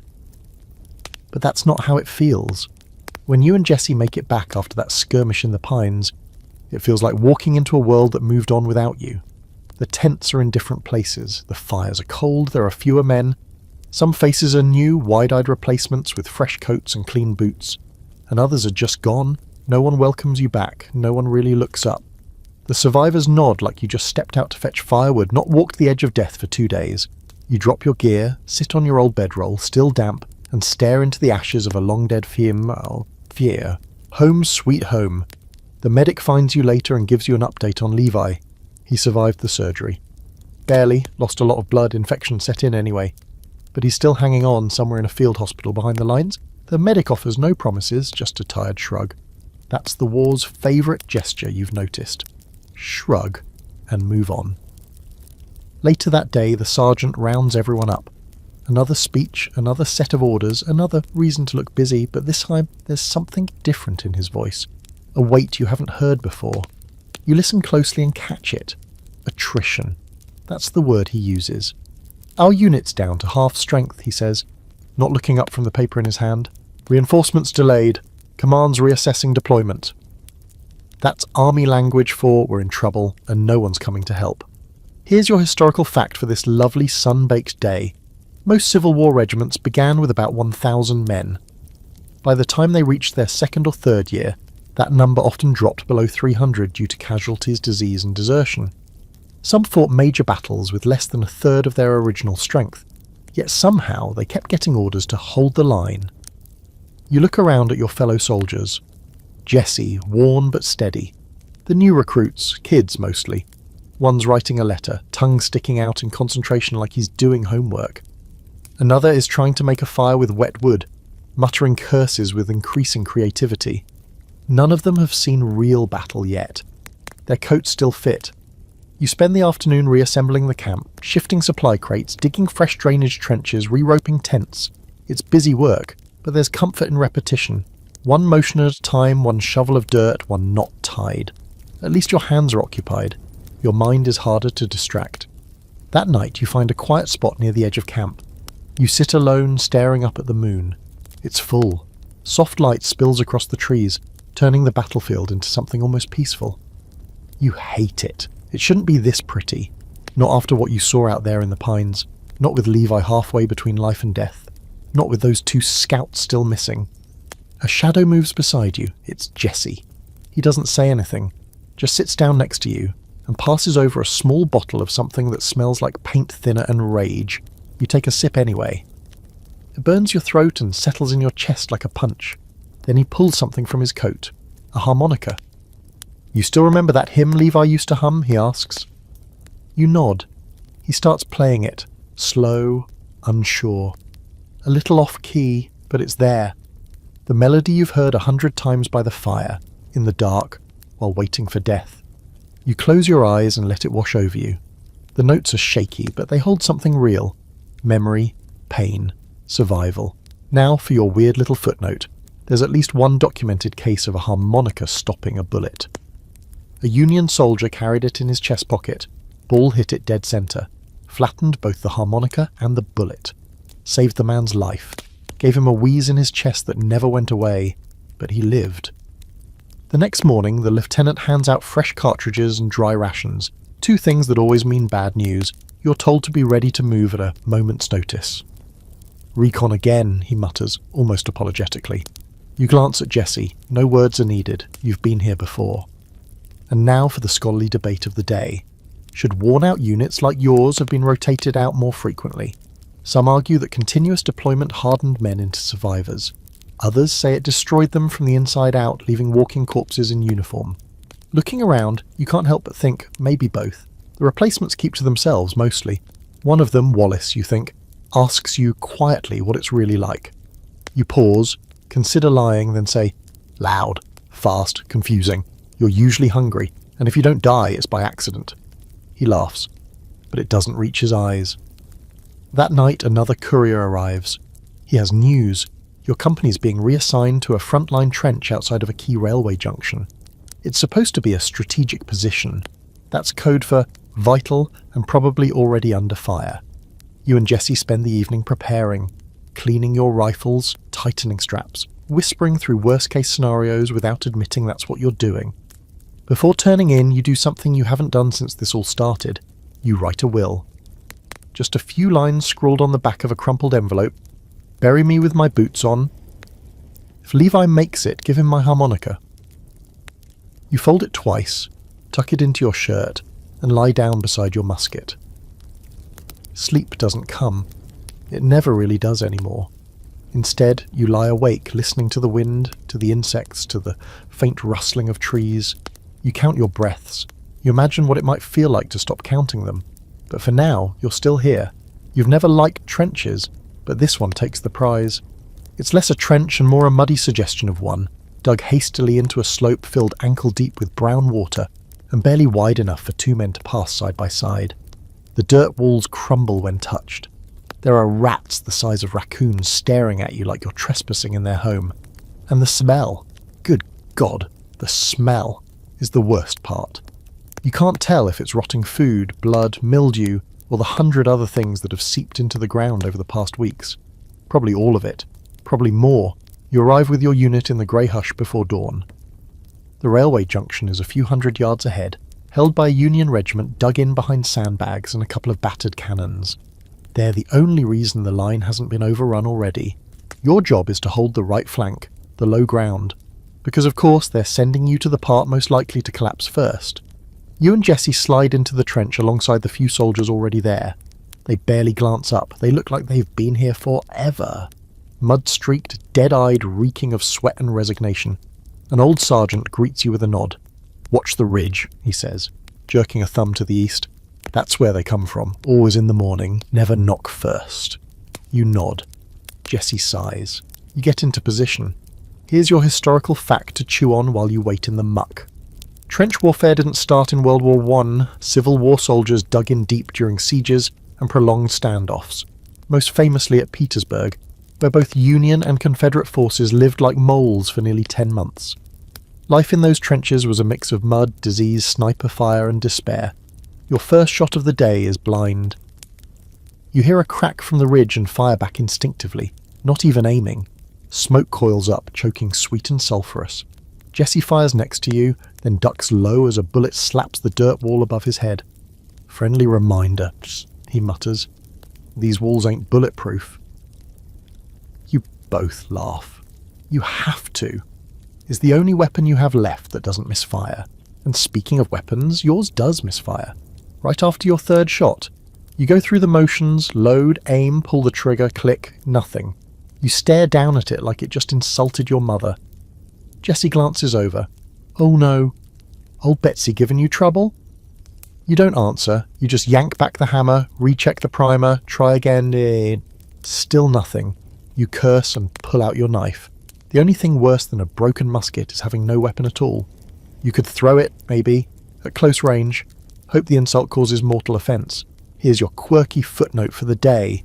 During the war, muskets and rifles frequently misfired due to damp powder, fouled barrels, or faulty percussion caps.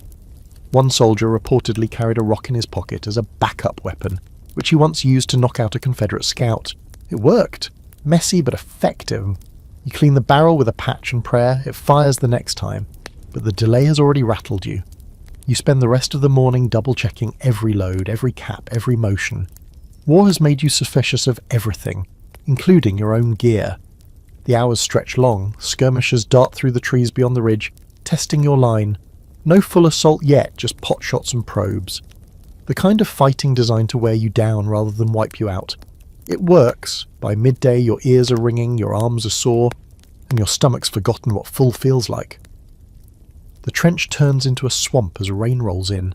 Not a storm, just that steady, endless drizzle that seeps into your clothes and soul. The bottom of the trench becomes a slurry of muck and human waste. You stand in it anyway, because there's nowhere else to go. You can't sit, you can't leave, you can't even dig deeper, because the water level's too high. One of the new recruits slips and falls flat on his back.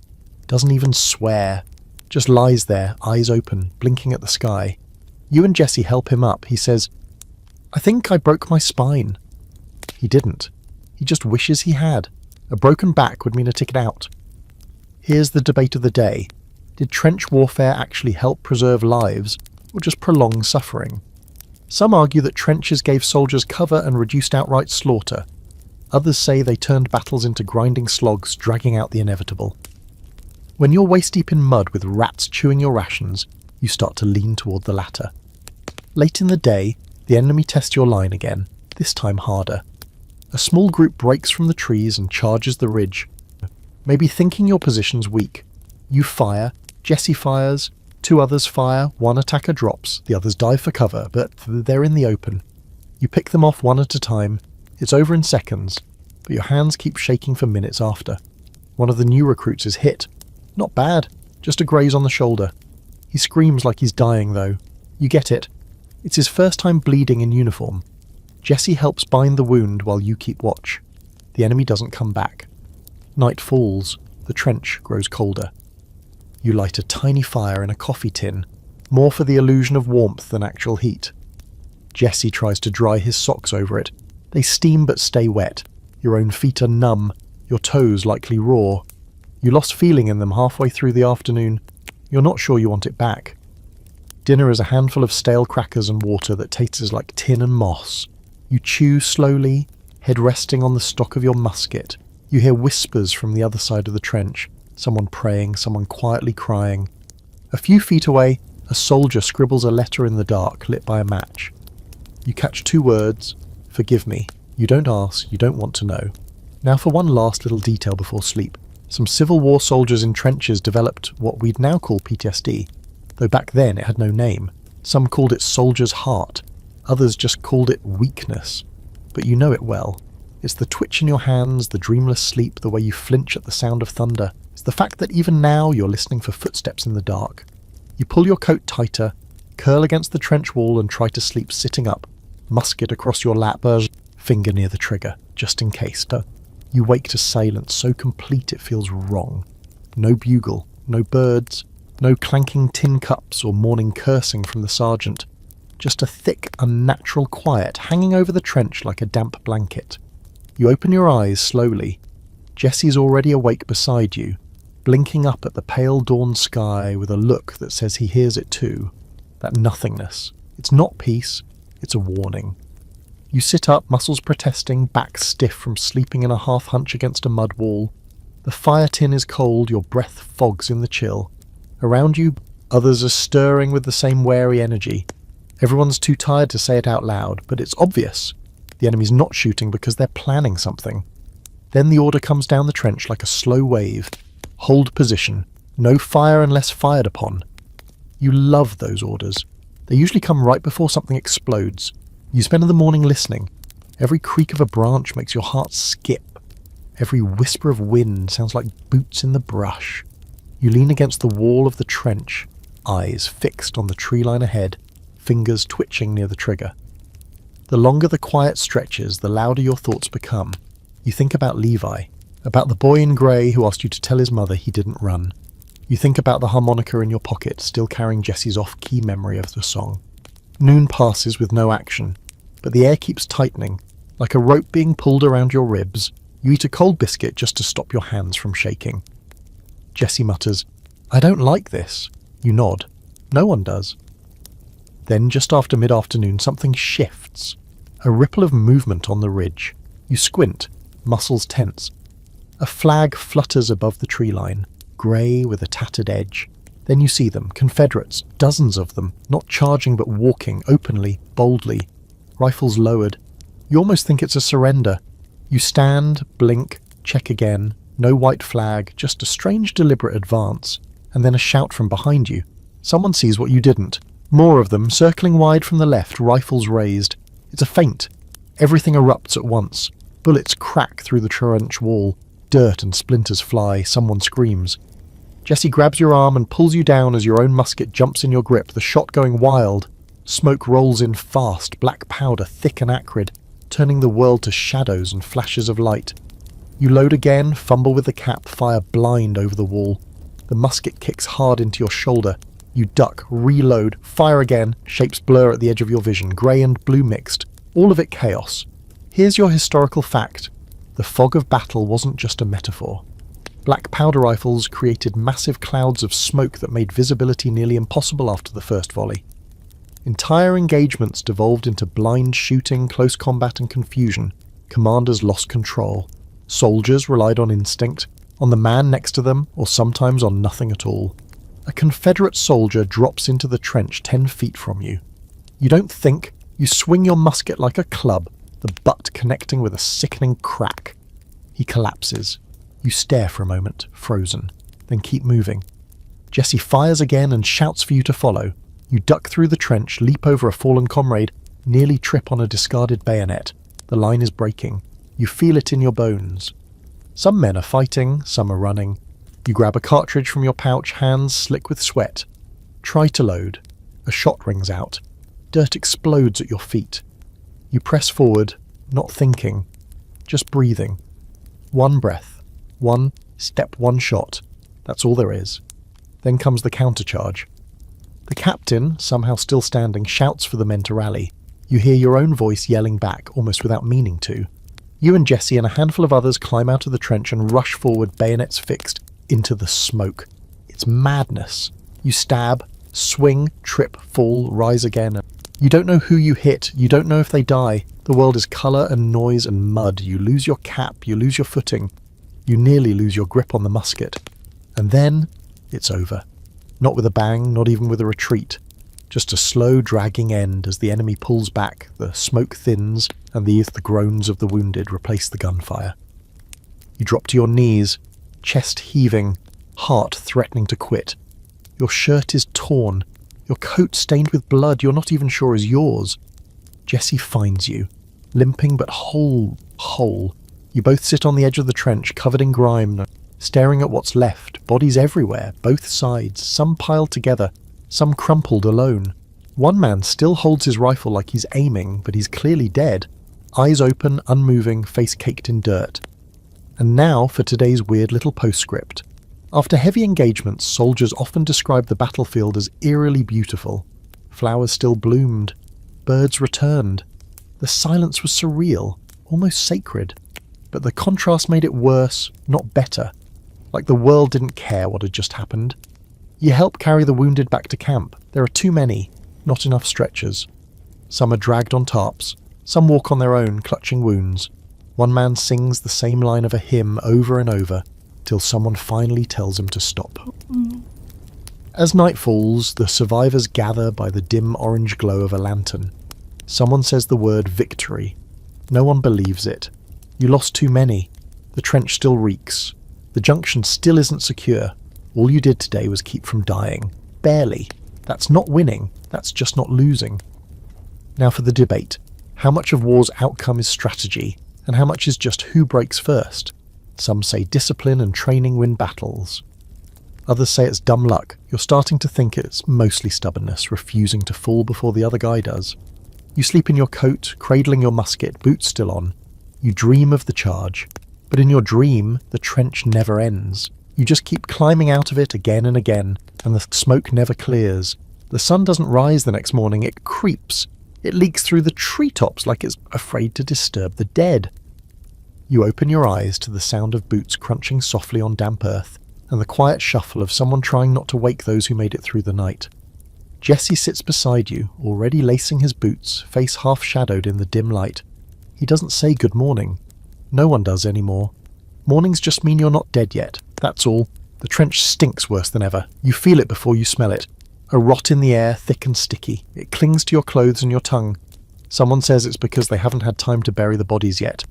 Others say the ground's too soaked and the graves keep filling with water, so the dead stay piled near the edge, draped with old coats or blankets if they're lucky.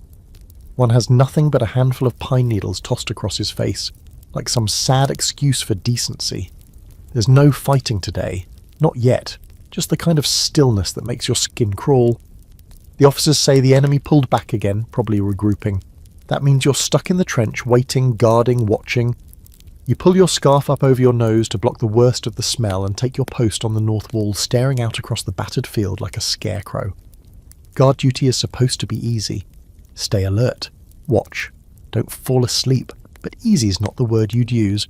Not when the line between real and imagined gets so blurry. Your eyes play tricks on you now. Trees look like people. Birds in the brush sound like boots. The wind whistles low through the broken branches and sounds almost like whispering. You grip your musket tighter. Here's your historical fact for the night shift. Night watch was one of the most dreaded duties in Civil War camps. Fatigue, fear and hallucination were common. Falling asleep on duty could mean death. Not just for you, but for everyone.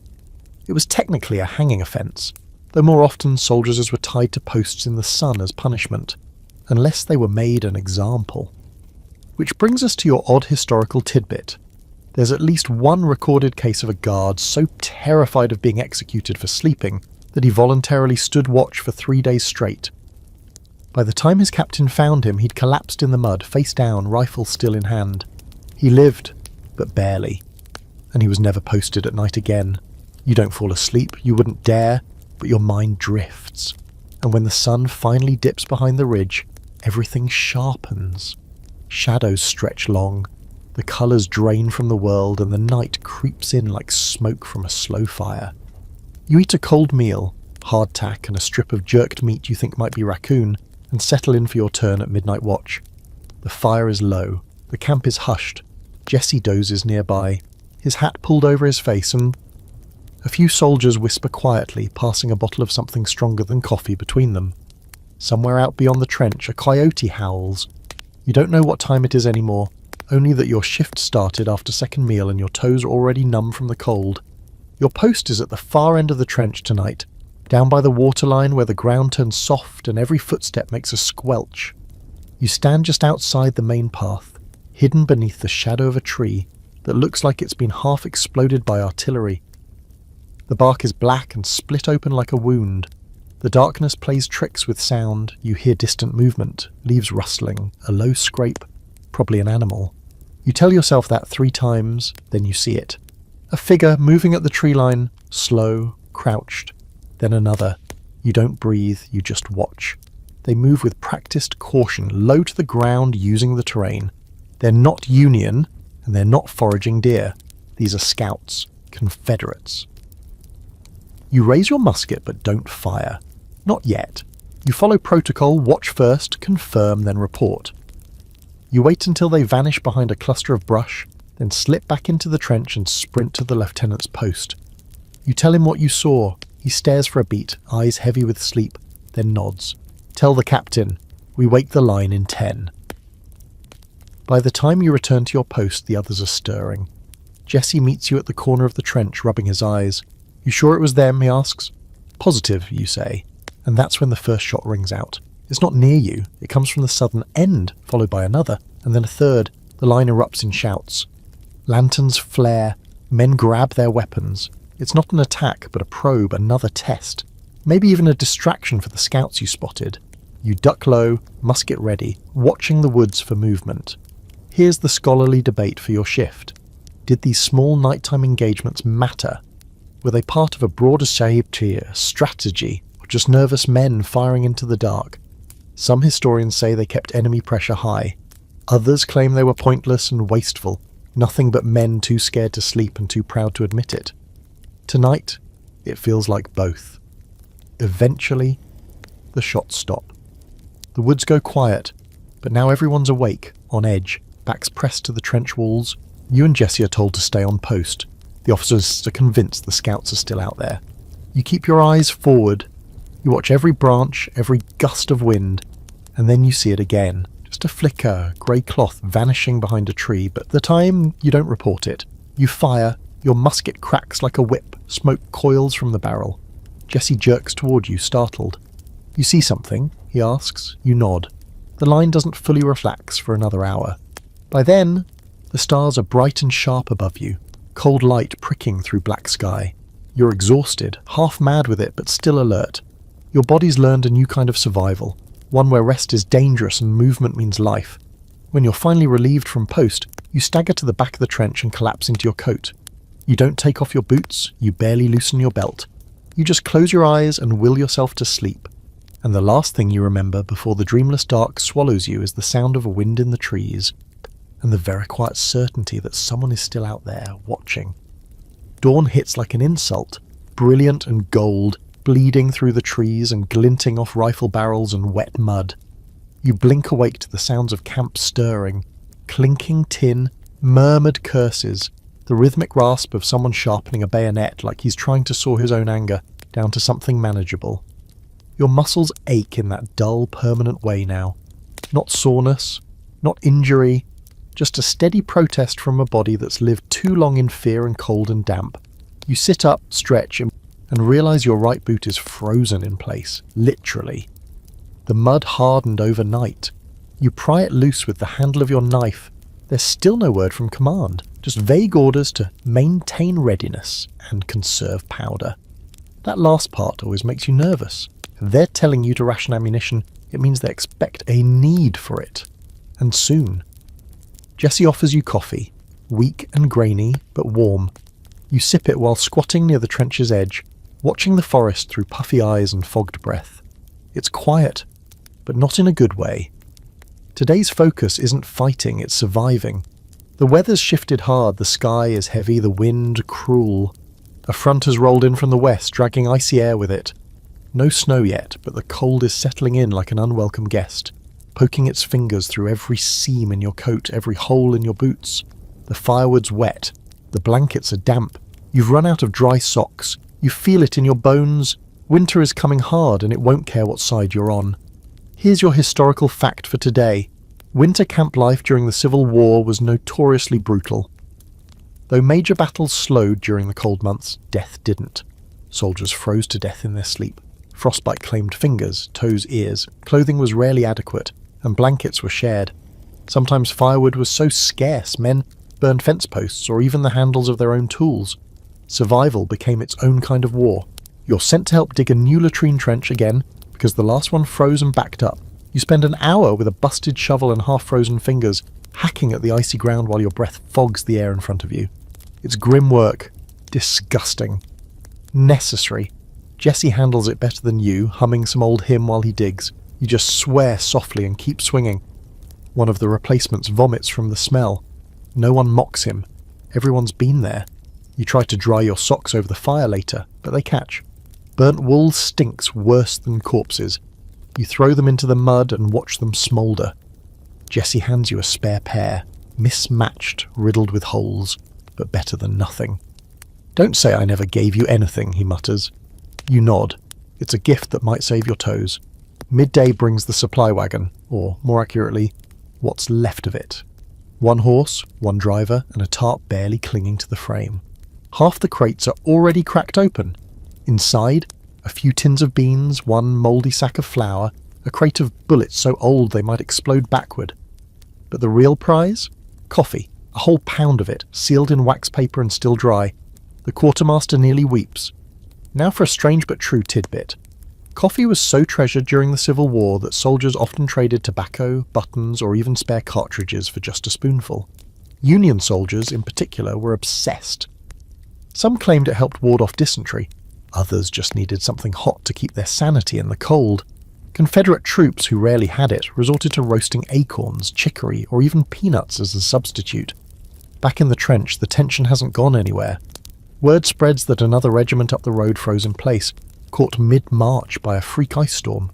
A few men died standing up, their hands still clutching the reins of horses that collapsed beneath them. You don't know if it's true, but it feels true. And that's enough. As the sun dips low and the wind starts howling, the rumours start again.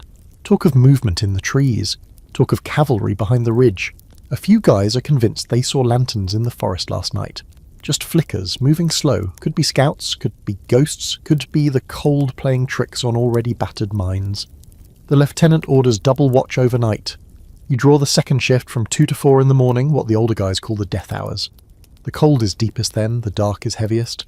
The fire dies, the mind starts unravelling. So you prepare. You wrap rags around your hands, stuff cloth into your boots. Pack your coat with straw for insulation. You make coffee and drink it black even though your stomach screams for real food. Jessie offers you a drag from a homemade cigar that smells like hay and gunpowder. You take it. You don't even smoke. But tonight, anything that burns is a blessing. Now for the debate of the day.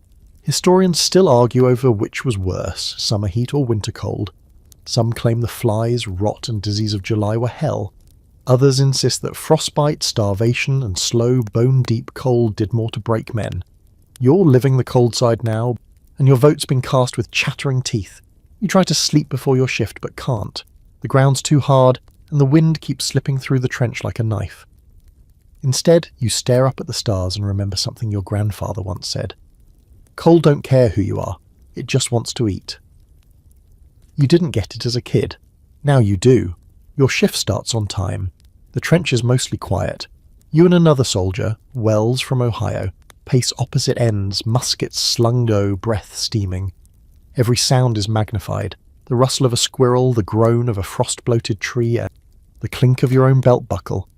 You keep glancing at the ridge, where the tree line blurs into fog. You imagine movement even when there's none. Here's the fringe fact for the long hours. Some men carved notches into their rifle stocks, not for kills but for nights survived.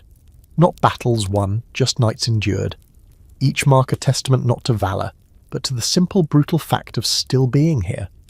You run your thumb over your musket and wonder if it's time to start counting. Your shift ends without incident. No scouts, no cavalry. Just 4 hours of cold and quiet and the creeping certainty that tomorrow will be worse. You crawl back into your coat, curl up in the muck and stare into the dark until sleep finds you. Not peace, not warmth, just sleep. You're not sure what wakes you first, the shouts, the rumble of cannon fire, or the sheer feeling in your bones that something has shifted. It's still dark when you open your eyes, but the world's no longer quiet. There's urgency in the air, in the voices barking orders, in the way boots are pounding down the trench line, in the way Jessie shakes your shoulder without saying a word. You're up before you know it, grabbing your musket and cinching your belt like your body knew this moment was coming, even if your mind hadn't caught up. The sky is just starting to bleed colour, but the trees to the east are already glowing. First amber, then gold, then fire. It takes you a moment to realise it's not sunlight at all. It's actual fire. Smoke rises in thick coils above the ridge, and with it, the first blast of real cannon fire you've heard in days. The kind that rattles your teeth and punches through your gut like it's reminding you your organs are still there. The lieutenant scrambles down the trench, yelling for everyone to form up. "Full engagement," he shouts. "They're pushing for the junction. This is it." He doesn't say what this is, last stand, breaking point, suicide mission. Doesn't matter. You know. Here's your historical fact of the morning. During the last year of the Civil War, both sides launched increasingly desperate offensives in a final effort to tip the scales. These weren't elegant, clean manoeuvres. They were grinding, brute force clashes, often fought in the mud through fire under constant artillery. The goal wasn't territory, it was collapse. To break the other side before you broke first. You rush with Jessie and the others to reinforce the front line. There's no time for strategy. You're handed fresh ammunition in a sack, 2 extra percussion caps, and pointed toward the rampart like that's supposed to be enough. You load your musket with shaking hands. Jessie double-checks his bayonet. The new kid, Wallace, throws up into the mud, wipes his mouth, and gets in line. The first wave hits just after sunrise. They come screaming out of the woods, grey coats blurred by smoke, bayonets glinting. There are so many. You don't think, you just fire. The recoil rocks your shoulder. You reload by instinct. Someone next to you doesn't. They fumble, drop the cartridge, Get shot before they can try again. You shove another ball down the barrel, ramrod working like a piston, fire again. Jesse yells, "Left side's folding!" You glance and see it. Half your trench line sagging, too many bodies slumped along the wall, not enough men standing to hold it. You don't wait for orders. You grab Wallace and sprint that way, muskets held tight. You slide into the breach, take cover behind a mound of dirt that used to be part of a supply wagon, and start firing. This time it's closer. You see their faces, dirty, screaming, young. One stumbles through the smoke and levels his rifle at you, but Jesse's faster. He drops at the man with a shot to the chest. Another Confederate lunges over the trench wall and swings a bayonet like he's trying to cut through time itself. You block it with your musket, steel clanging off wood, then ram your shoulder into his gut. He falls. You stab once, twice, then you stop counting. Now for today's fringe fact. In the chaos of Civil War battles, hand-to-hand combat was more common than most people imagine. Bayonets, knives, even shovels were used when rifles were too slow to reload. Some soldiers sharpened the edges of their entrenching tools, knowing full well they'd end up fighting face-to-face in the filth. War wasn't neat. It was primal. The hours blur. The line bends but doesn't break. Cannon fire roars overhead, punching holes in the ground and ears alike. You taste blood in your mouth and don't know if it's yours. Jesse gets clipped in the thigh. He curses and ties it off with his belt, then keeps shooting. Wallace takes a ball to the shoulder but lives. You start to think you might live too, until the third wave hits. They come in stronger this time, more organised, more aggressive. You can see the officer leading them, sword raised, bellowing orders through the smoke. He looks like he hasn't slept in weeks. Probably hasn't. Probably doesn't care. You brace for another round, but then you hear it. The whistle of reinforcements. A horn from behind your line, then the rumble of boots. Union troops surge forward, fresh men, clean coats, shouting their lungs out as they rush the trench with you. It turns into a melee. No line, no order, just chaos. Men grappling in the dirt, bayonets flashing. Someone near you gets his head cracked with a rifle butt. Someone else swings wildly and hits his own man. You shoot at close range and feel the heat from the other man's breath before he falls. And then, finally, it ends. You don't even notice at first. You just stop hearing gunfire. You stop hearing anything, really. It's like the volume's been turned down on the whole world. You stand in the middle of the trench, musket lowered, smoke clearing, blood on your face, on your hands. The Confederates are retreating, limping, dragging each other away into the woods. A few are left behind, dead or dying. You sit down hard in the muck and let out a breath you didn't know you were holding. Jesse limps over and sits next to you. Neither of you speaks for a while. Now for your scholarly debate. Was the brutality of Civil War charges a failure of leadership or just the only tool commanders had left? Some argue these mass attacks were reckless, outdated tactics forced onto a modern battlefield. Others believe they were grim necessities. An all-or-nothing attempt to break the enemy's will. Either way, they cost everything. You help bury the dead that afternoon. There are too many to count. You dig with numb hands, use your bayonet when you can't find a shovel. Some of the bodies are mangled beyond recognition. Some look like they're sleeping. You find a letter in one man's pocket. You don't read it.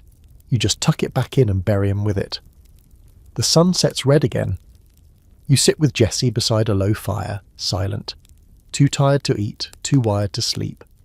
Wallace joins you, his arm in a sling, eyes wide and blank. You pass him the harmonica.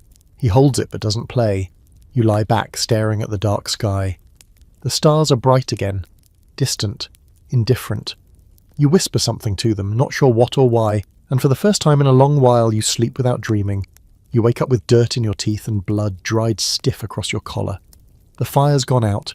The sky is pale grey, clouds hanging low, like an old tarp pulled too tight.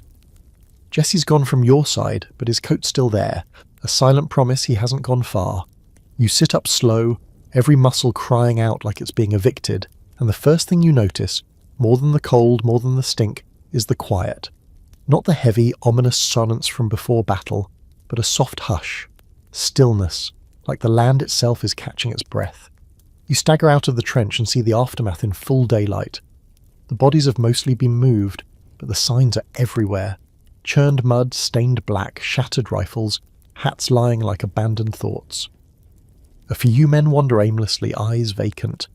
Others kneel beside makeshift graves, heads bowed, not in prayer exactly, just in exhaustion. Jesse finds you near the water barrel, his limp worse today. He hands you a tin cup without speaking. The water's warm and tastes faintly of wood smoke, but it goes down easy. "Captain says we hold here for now," he mutters. "Railway junctions are all secure, for the moment." For the moment. That's the kind of phrase the officers use when they don't want to admit how fragile the win is. You lean against the trench wall, drinking slowly, watching a pair of younger soldiers trying to scrape dried blood off a blanket. They're using bayonets like spatulas. One gags, the other keeps scraping. Here's your historical fact. Even after major battles were won, most Civil War soldiers didn't get to celebrate. There were no parades, no medals, no triumphant speeches, just more digging, more waiting, more death. Sometimes they didn't even know they'd won until days later, when the bodies stopped coming and the food started arriving again. Today's job? Clean up. Not glamorous, not heroic, just necessary. You help restack sandbags where the trench buckled. You haul splintered boards from what used to be a signal post. Jesse directs traffic at the edge of the ridge, helping redirect messengers and carts that keep getting stuck in the mud. The ground is a mess, slippery, pocked with craters soaked through. Every step feels like pulling your feet out of wet concrete. Mid-morning, word spreads of a small Confederate detachment surrendering a few miles south. They were out of food, out of ammunition, half frozen, their horses long since eaten or abandoned. A few of the prisoners are marched past your position, flanked by grim-faced Union guards. One of them, a kid barely old enough to shave, catches your eye and smiles weakly. You don't smile back. Now here's a fringe fact for your collection. During the later years of the war, some Confederates began surrendering in small numbers without even being asked. Entire squads would lay down arms and walk toward Union lines waving whatever cloth they had. But not out of cowardice, because they were starving. Their officers dead, their shoes gone. Sometimes a surrender was the last act of defiance they had left. Back in camp, you're handed a sheet of paper and told to write your name on a new muster list. Promotions are happening, reassignments too. The company's been gutted and needs rebuilding. You scrawl your name with a half-broken pencil, hand cramping from cold, and pause when you reach the section marked Status, Alive. That's all it asks for now. You're still listed as private, but Jesse's been bumped to corporal. He groans when he finds out. "Means I gotta start caring," he jokes, but you can see the pride behind his eyes. Even if he pretends not to, he deserves it. He's still standing. Afternoon brings warm rations, an actual stew with real meat. It smells like heaven and mystery. You eat every bite, grateful even as you wonder what kind of meat it was. A quartermaster with a black eye and no explanation says it's beef. No one believes him, but no one asks questions either. Hunger trumps curiosity. As you sit by the fire, finally full for the first time in weeks, Jesse pulls out the harmonica again. He plays a soft tune, something aimless and slow, a melody that drifts like smoke and doesn't care if it's remembered. Wallace hums along, still pale, his arm freshly bandaged but moving better today. Now for your scholarly debate. Did music actually keep soldiers sane, or did it just distract them long enough to delay the breakdown? Some argue that war songs and folk tunes helped build camaraderie, preserved culture, soothed the trauma. Others suggest it was just another coping mechanism, like letters or superstition, something to do while waiting to die. You sit by the fire, listening to Jesse's broken notes, and think maybe it doesn't matter which is true. The sun begins to dip again, and the officers tell you to expect movement soon. Not from the enemy, your own command is shifting. Rumour says reinforcements are coming in, and your unit will rotate north for rest. You and Jesse exchange a look. Rest usually just means a different flavour of misery, but it's better than this. Before dark, a runner arrives with something in a sealed envelope. The medic calls your name. You take the letter, fingers numb, and break the wax with your thumbnail. It's from Levi. His handwriting is sloppy, weak, but alive. Still breathing, still ugly, they're sending me north. Said I'll walk again if I'm stubborn. Guess I'm stubborn. Hope you're still standing. You read it twice, then fold it carefully and tuck it into your coat's inner pocket, right behind the harmonica. You go on a watch again after nightfall. No action, just the distant echo of gunfire miles away and the rustling of trees whispering things you don't want to hear. You grip your musket and look up at the stars. They were different tonight. Not colder, not brighter, just less indifferent. And you don't know if it's because the war is shifting or because something inside you is, but either way, you stand there. boots planted in the same trench that tried to kill you yesterday, and realise, for now, you've won. Not the war, not the cause, just this day, and somehow that's enough. The train station isn't really a stallion. It's a splintering platform bolted to a barn surrounded by churned mud and shattered fence posts. There's a leaning telegraph pole nearby, its wires tangled like a drunk's shoelaces, and a sign that once said the town's name, now shot to pieces. Just 2 letters and a bullet hole, but to you it might as well be the golden gates of heaven, because it means you're leaving. You and Jesse stand in line with what's left of your unit. Bedrolls over shoulders as rifles slung, packs light enough to not count as luggage. A few fresh-faced replacements stand behind you, so new they haven't figured out where to clip their canteens. They smell clean. You don't trust them. The sergeant waves his list, calls out names. Some are answered with grunts, others with silence. You flinch when he says Wallace, and the kid doesn't respond. You turn slightly, see his empty spot 2 heads behind you, and remember how quiet the campfire was the night before. No one had said anything. You hadn't asked. The boxcar clatters in around noon, iron wheels screeching, engine puffing steam like a dragon on its last breath. The car smells like hay and rust. No seats, just benches bolted along the walls and old barrels chained to the corners. You climb in, find a spot near a shattered window, and slide down the wall with your pack as a cushion. Jesse sits opposite, tilting his hat over his eyes. "You reckon it's real rest?" he asks. You shrug. "As long as no one's shooting at me, they can call it whatever they want." And here's your historical fact for the day. As the war dragged on, rotating battle-worn units to quieter regions became standard practice, at least in theory. Rest often meant guard duty, trench work, or shivering through storms in a different patch of mud, but it also meant new clothes, new food, and a few precious days where no one expected you to charge into hell. The train jolts to life, lurching forward with a groan. You pass the time watching the countryside roll by, fields left fallow. Barns collapsed, fences broken. Everything feels abandoned, like the war swallowed the whole map and forgot to spit anything back out. You pass a homestead where a white sheet flaps from a chimney like a surrender flag. Or maybe just someone airing their laundry. You don't know anymore. Midway through the ride, the train stops unexpectedly. The officer says nothing. You hear voices arguing outside, fast, tense. Then you're ordered off, single file. You grab your gear and hop down into the mud again, boots squelching. A supply wagon sits stuck in a ditch near the track. The driver's panicking, wheels sunk deep, axle groaning. There's talk of Confederate scouts nearby, and they can't risk leaving supplies behind. Guess who gets to help? You and the others work for an hour dragging crates from the wagon and loading them onto the train. It's mostly flour, salt, and artillery parts. One box tips open and reveals a stash of soap, real wrapped soap, the kind with labelling. Jesse pockets one with a grin and says, "Guess I'll be smelling like roses at my funeral. You laugh harder than you should." As you work, a group of civilians passes by, refugees maybe. A woman leads 2 children barefoot across the grass, their clothes torn, their eyes blank. She doesn't speak. No one does. You just nod as they walk past, like ghosts. Here's your fringe fact. During the war, train lines became lifelines, delivering everything from ammunition to pickled eggs to field hospitals. But they also became targets. Tracks were sabotaged, engines hijacked, bridges blown. Soldiers sometimes rode with their rifles cocked the whole way, just in case. Eventually, you get back on board. The train rattles north through the hills, stopping briefly at a junction guarded by cavalry with mismatched uniforms. You sleep through most of it, your head against the wall, dreams twitching it all, just out of reach. By nightfall, you arrive. The rest camp is a patch of pasture wrapped in wooden fencing and flanked by 2 hills and a stream. It's not exactly the lap of luxury, but it doesn't smell like death or powder, so it's already an upgrade. Tents dot the field like ghost sails, and there's a proper mesa tent too. White canvas stretched tight over stacked crates and folding tables. They feed you hot stew. You almost cry here. You eat with both hands, burning your mouth, barely chewing.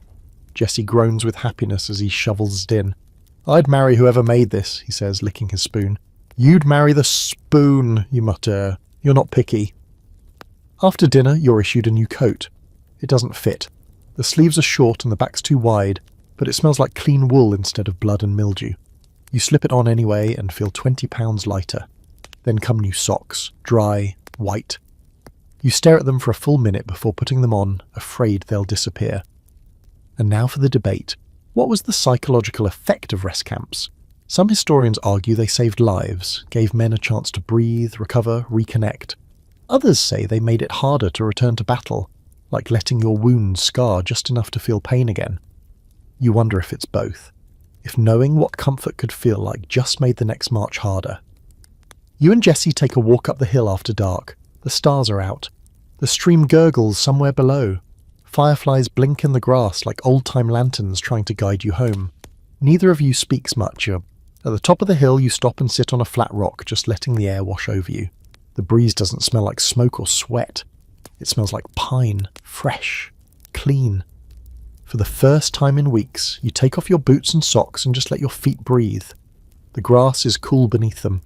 Jessie does the same. You both sit there, bare feet in the dirt, like two kids who've forgotten the war for a few stolen minutes. Now for your last fact of the night. Some regiments in rest camps held talent shows, dances, mock trials, even fake elections for camp president. Not because they were silly, but because it reminded them they were still people. Not just soldiers. Not just survivors. You lie back in the grass and stare up at the stars again. And tonight, for once, they don't seem so far away. You can already tell the break's over when the officer walks through camp with his hat pulled low and that stiff, businesslike way of moving people in the military always get when they're about to ruin your morning. You and Jessie are halfway through washing your shirts in the icy stream, both of you ankle deep, muttering about how soap shouldn't freeze, when the bugle sounds from the field above. A few seconds later, someone yells, "Pack up, we're moving out!" And just like that, peace is over. You wring out your shirt and sling it over your shoulder, still wet. The socks you just got dry yesterday are going back into boots that haven't stopped smelling like trench rot. Jessie sighs, quietly, like a man preparing to fall back into a hole he just crawled out of. Neither of you says much as you return to your tent and start packing. There's no use complaining. Not now, not anymore. As you're stuffing your blanket into your pack, you spot the folded letter from Levi still tucked inside. You take a moment, sit on your heels and read it again. Those shaky, stubborn words scratched out in uneven lines. He says they're sending him to a hospital in Maryland. Says he's eating better now, that he might keep the leg after all. Says he misses the smell of campfire, and even Jessie's snoring. You laugh a little at that. Jessie calls from outside, "You ready?" And you nod, even though you're not. Here's your historical fact for the march ahead. Most Civil War soldiers spent more time walking than fighting. A soldier might march over 1,000 miles during the war, often with packs weighing 50 pounds or more. They marched through sleet, mud, dust and heat. They marched hungry, they marched wounded. They marched because if they didn't, someone else would die for it. The route this time is east, toward the border where two rivers meet, and beyond that, a town that's changed hands more times than anyone can count. The road is a mess. Flooded creeks, broken bridges, patches of deep clay that suck at your boots like they're hungry. You march single file, shoulders hunched against the wind, a line of trudging ghosts with rifles instead of chains. The replacement recruits groan. One of them tries to hitch a ride on the supply wagon and gets yelled at so hard by the quartermaster that he nearly falls over trying to scramble down. You and Jessie just keep walking. There's a rhythm to it now, one foot, then the next, one more breath. Repeat. Repeat again. You pass an old battlefield near midday, one you weren't part of but recognise all the same. Rows of simple wooden crosses, crooked and weathered. One has a tin cup nailed to the post. Another has no name, just sun. Jessie touches his hat as you pass, and you do the same. Midway through the march, you stop for water at a burned-out farmhouse. The well's still working, and a few soldiers pump buckets up while others sit in the grass and rub their feet. You find a cracked ceramic bowl near the collapsed barn and use it to scoop water. It tastes clean, cold, the kind of taste that reminds you what thirst really is. Here's your fringe fact for today. Some soldiers carried small, strange tokens on the march, good luck charms, rabbit feet, religious medallions, even miniature coffins carved from bone. Superstition ran deep. If death was always just around the corner, some figured you might as well bring something weird to guard your back.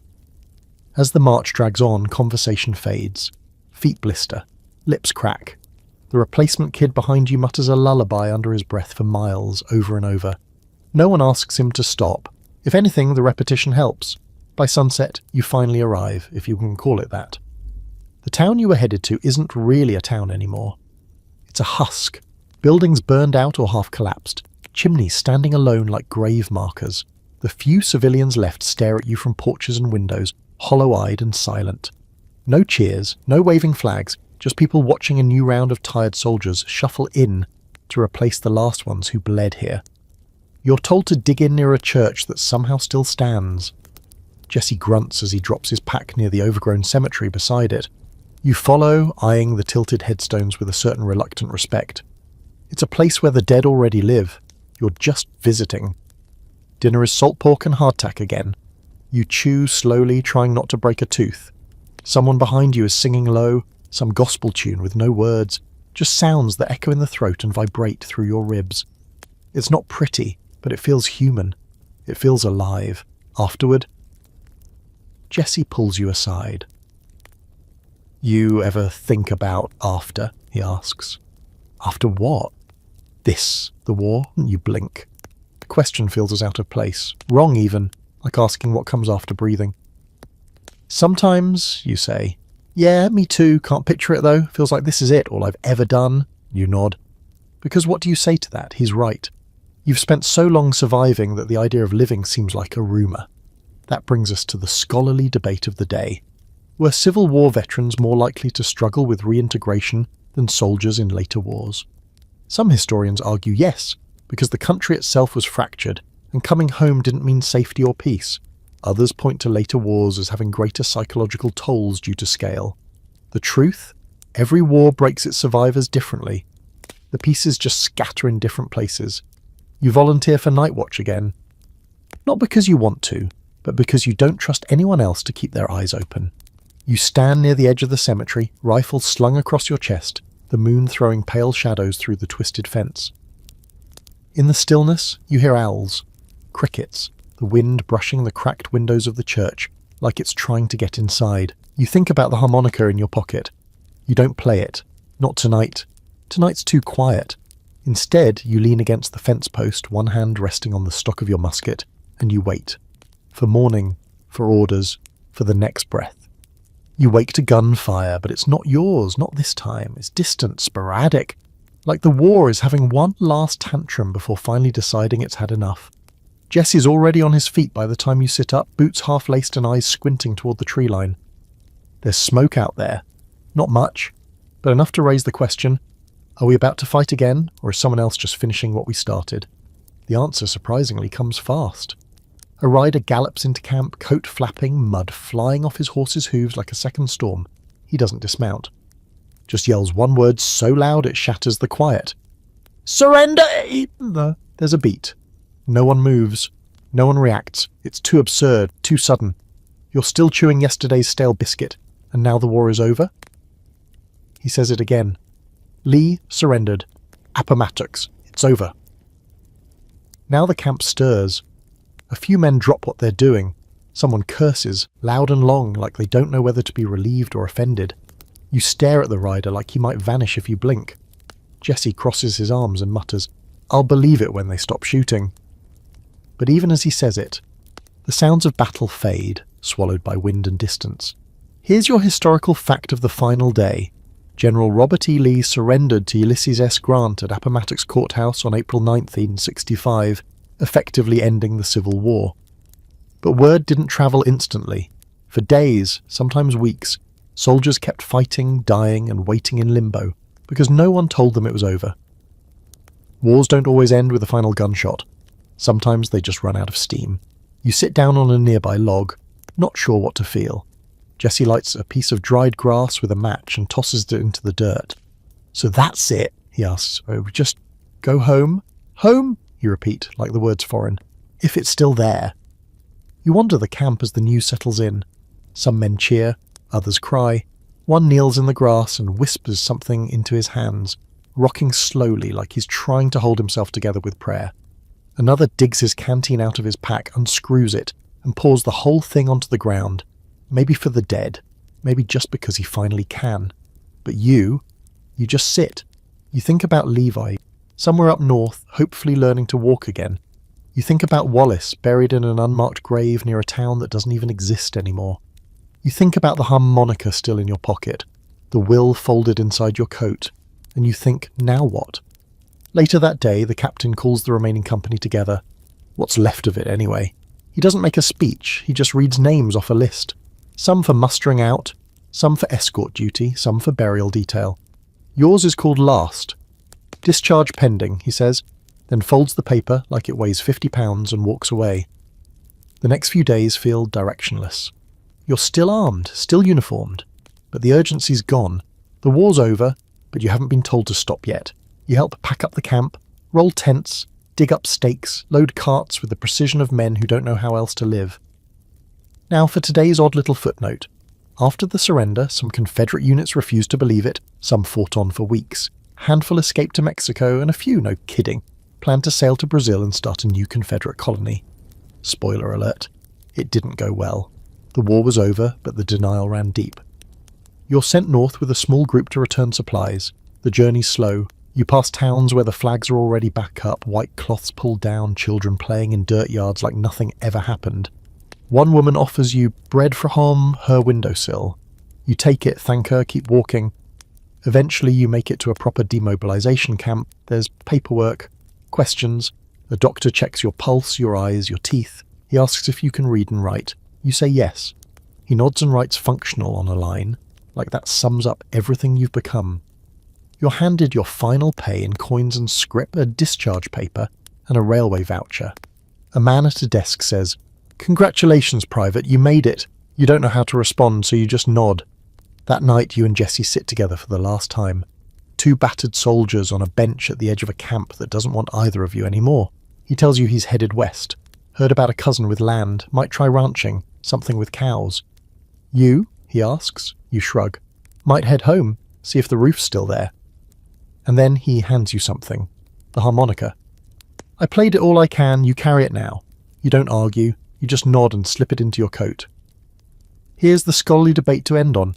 What defines survival in war? Is it making it home with your body intact, with your mind, with your soul? Some say the Civil War created the first generation of modern veterans, men who came back strangers, carrying stories no one wanted to hear. Others say it forged a nation's character in fire and blood. The truth? It did both. And neither. Survival isn't about what you bring back. It's what you carry forward. Your train pulls in the next morning. Jesse claps your shoulder and disappears without a goodbye. That's how men like him do it. You board with your pack, your discharge, and your war behind you. The train rumbles forward, smoke rises, fields roll past. Somewhere out there is a house that may or may not be standing. A family that may or may not be waiting. A town that remembers your name, or never knew it. You ride in silence, the harmonica warm in your hand. You survived. Not unchanged, not whole, but you survived. And now, for the first time in what feels like forever, you start to wonder if that's enough. You're home before you realise it. The train ride ends at a station that barely resembles the one you left from. New faces, new boards, same smell of coal and wet earth. You step off slow, boots hitting wood like they aren't used to solid ground anymore. The war feels like it's still clinging to your coat, your hair, your bones, but no one looks at you like a soldier. Just another man coming off the rail. The road from the station is mostly empty. A few carts pass. A kid on a fence stares at you, chewing straw. Probably not old enough to know what war smells like. You nod, doesn't nod back. That's fair. When you reach your old street, your heart goes a little sideways. The trees are taller than you remember. The house is still standing. The porch has a new railing. There's laundry on the line, real laundry. Bright shirts and little socks flapping in the breeze. The door opens before you knock. Your sister stands there with flour on her hands and tears in her eyes. She doesn't say your name, just throws her arms around you and hugs like she's trying to hold all the broken pieces together. You let her. Later, she shows you to the room that used to be yours. It's been cleaned, dusted. There's a fresh sheet on the bed, and the walls don't feel like they're closing in. You sit on the edge, pull the harmonica from your coat pocket, and set it on the windowsill. And for the first time in a long time, you exhale. Here's one final strange truth from the records. Years after the Civil War ended, some veterans kept sleeping on the floor, afraid the bed was too soft. Others never stopped flinching at thunder. A few refused to wear grey or blue again, any shade, any time. You don't know what kind of survivor you'll be, not yet. But you know this much. You're done. You can stop marching. The night comes gently, you lie back, stare at the ceiling and let your body rest, really rest. No rifles, no boots, no fog, just quiet. You made it. And maybe, just maybe, you're finally allowed to heal.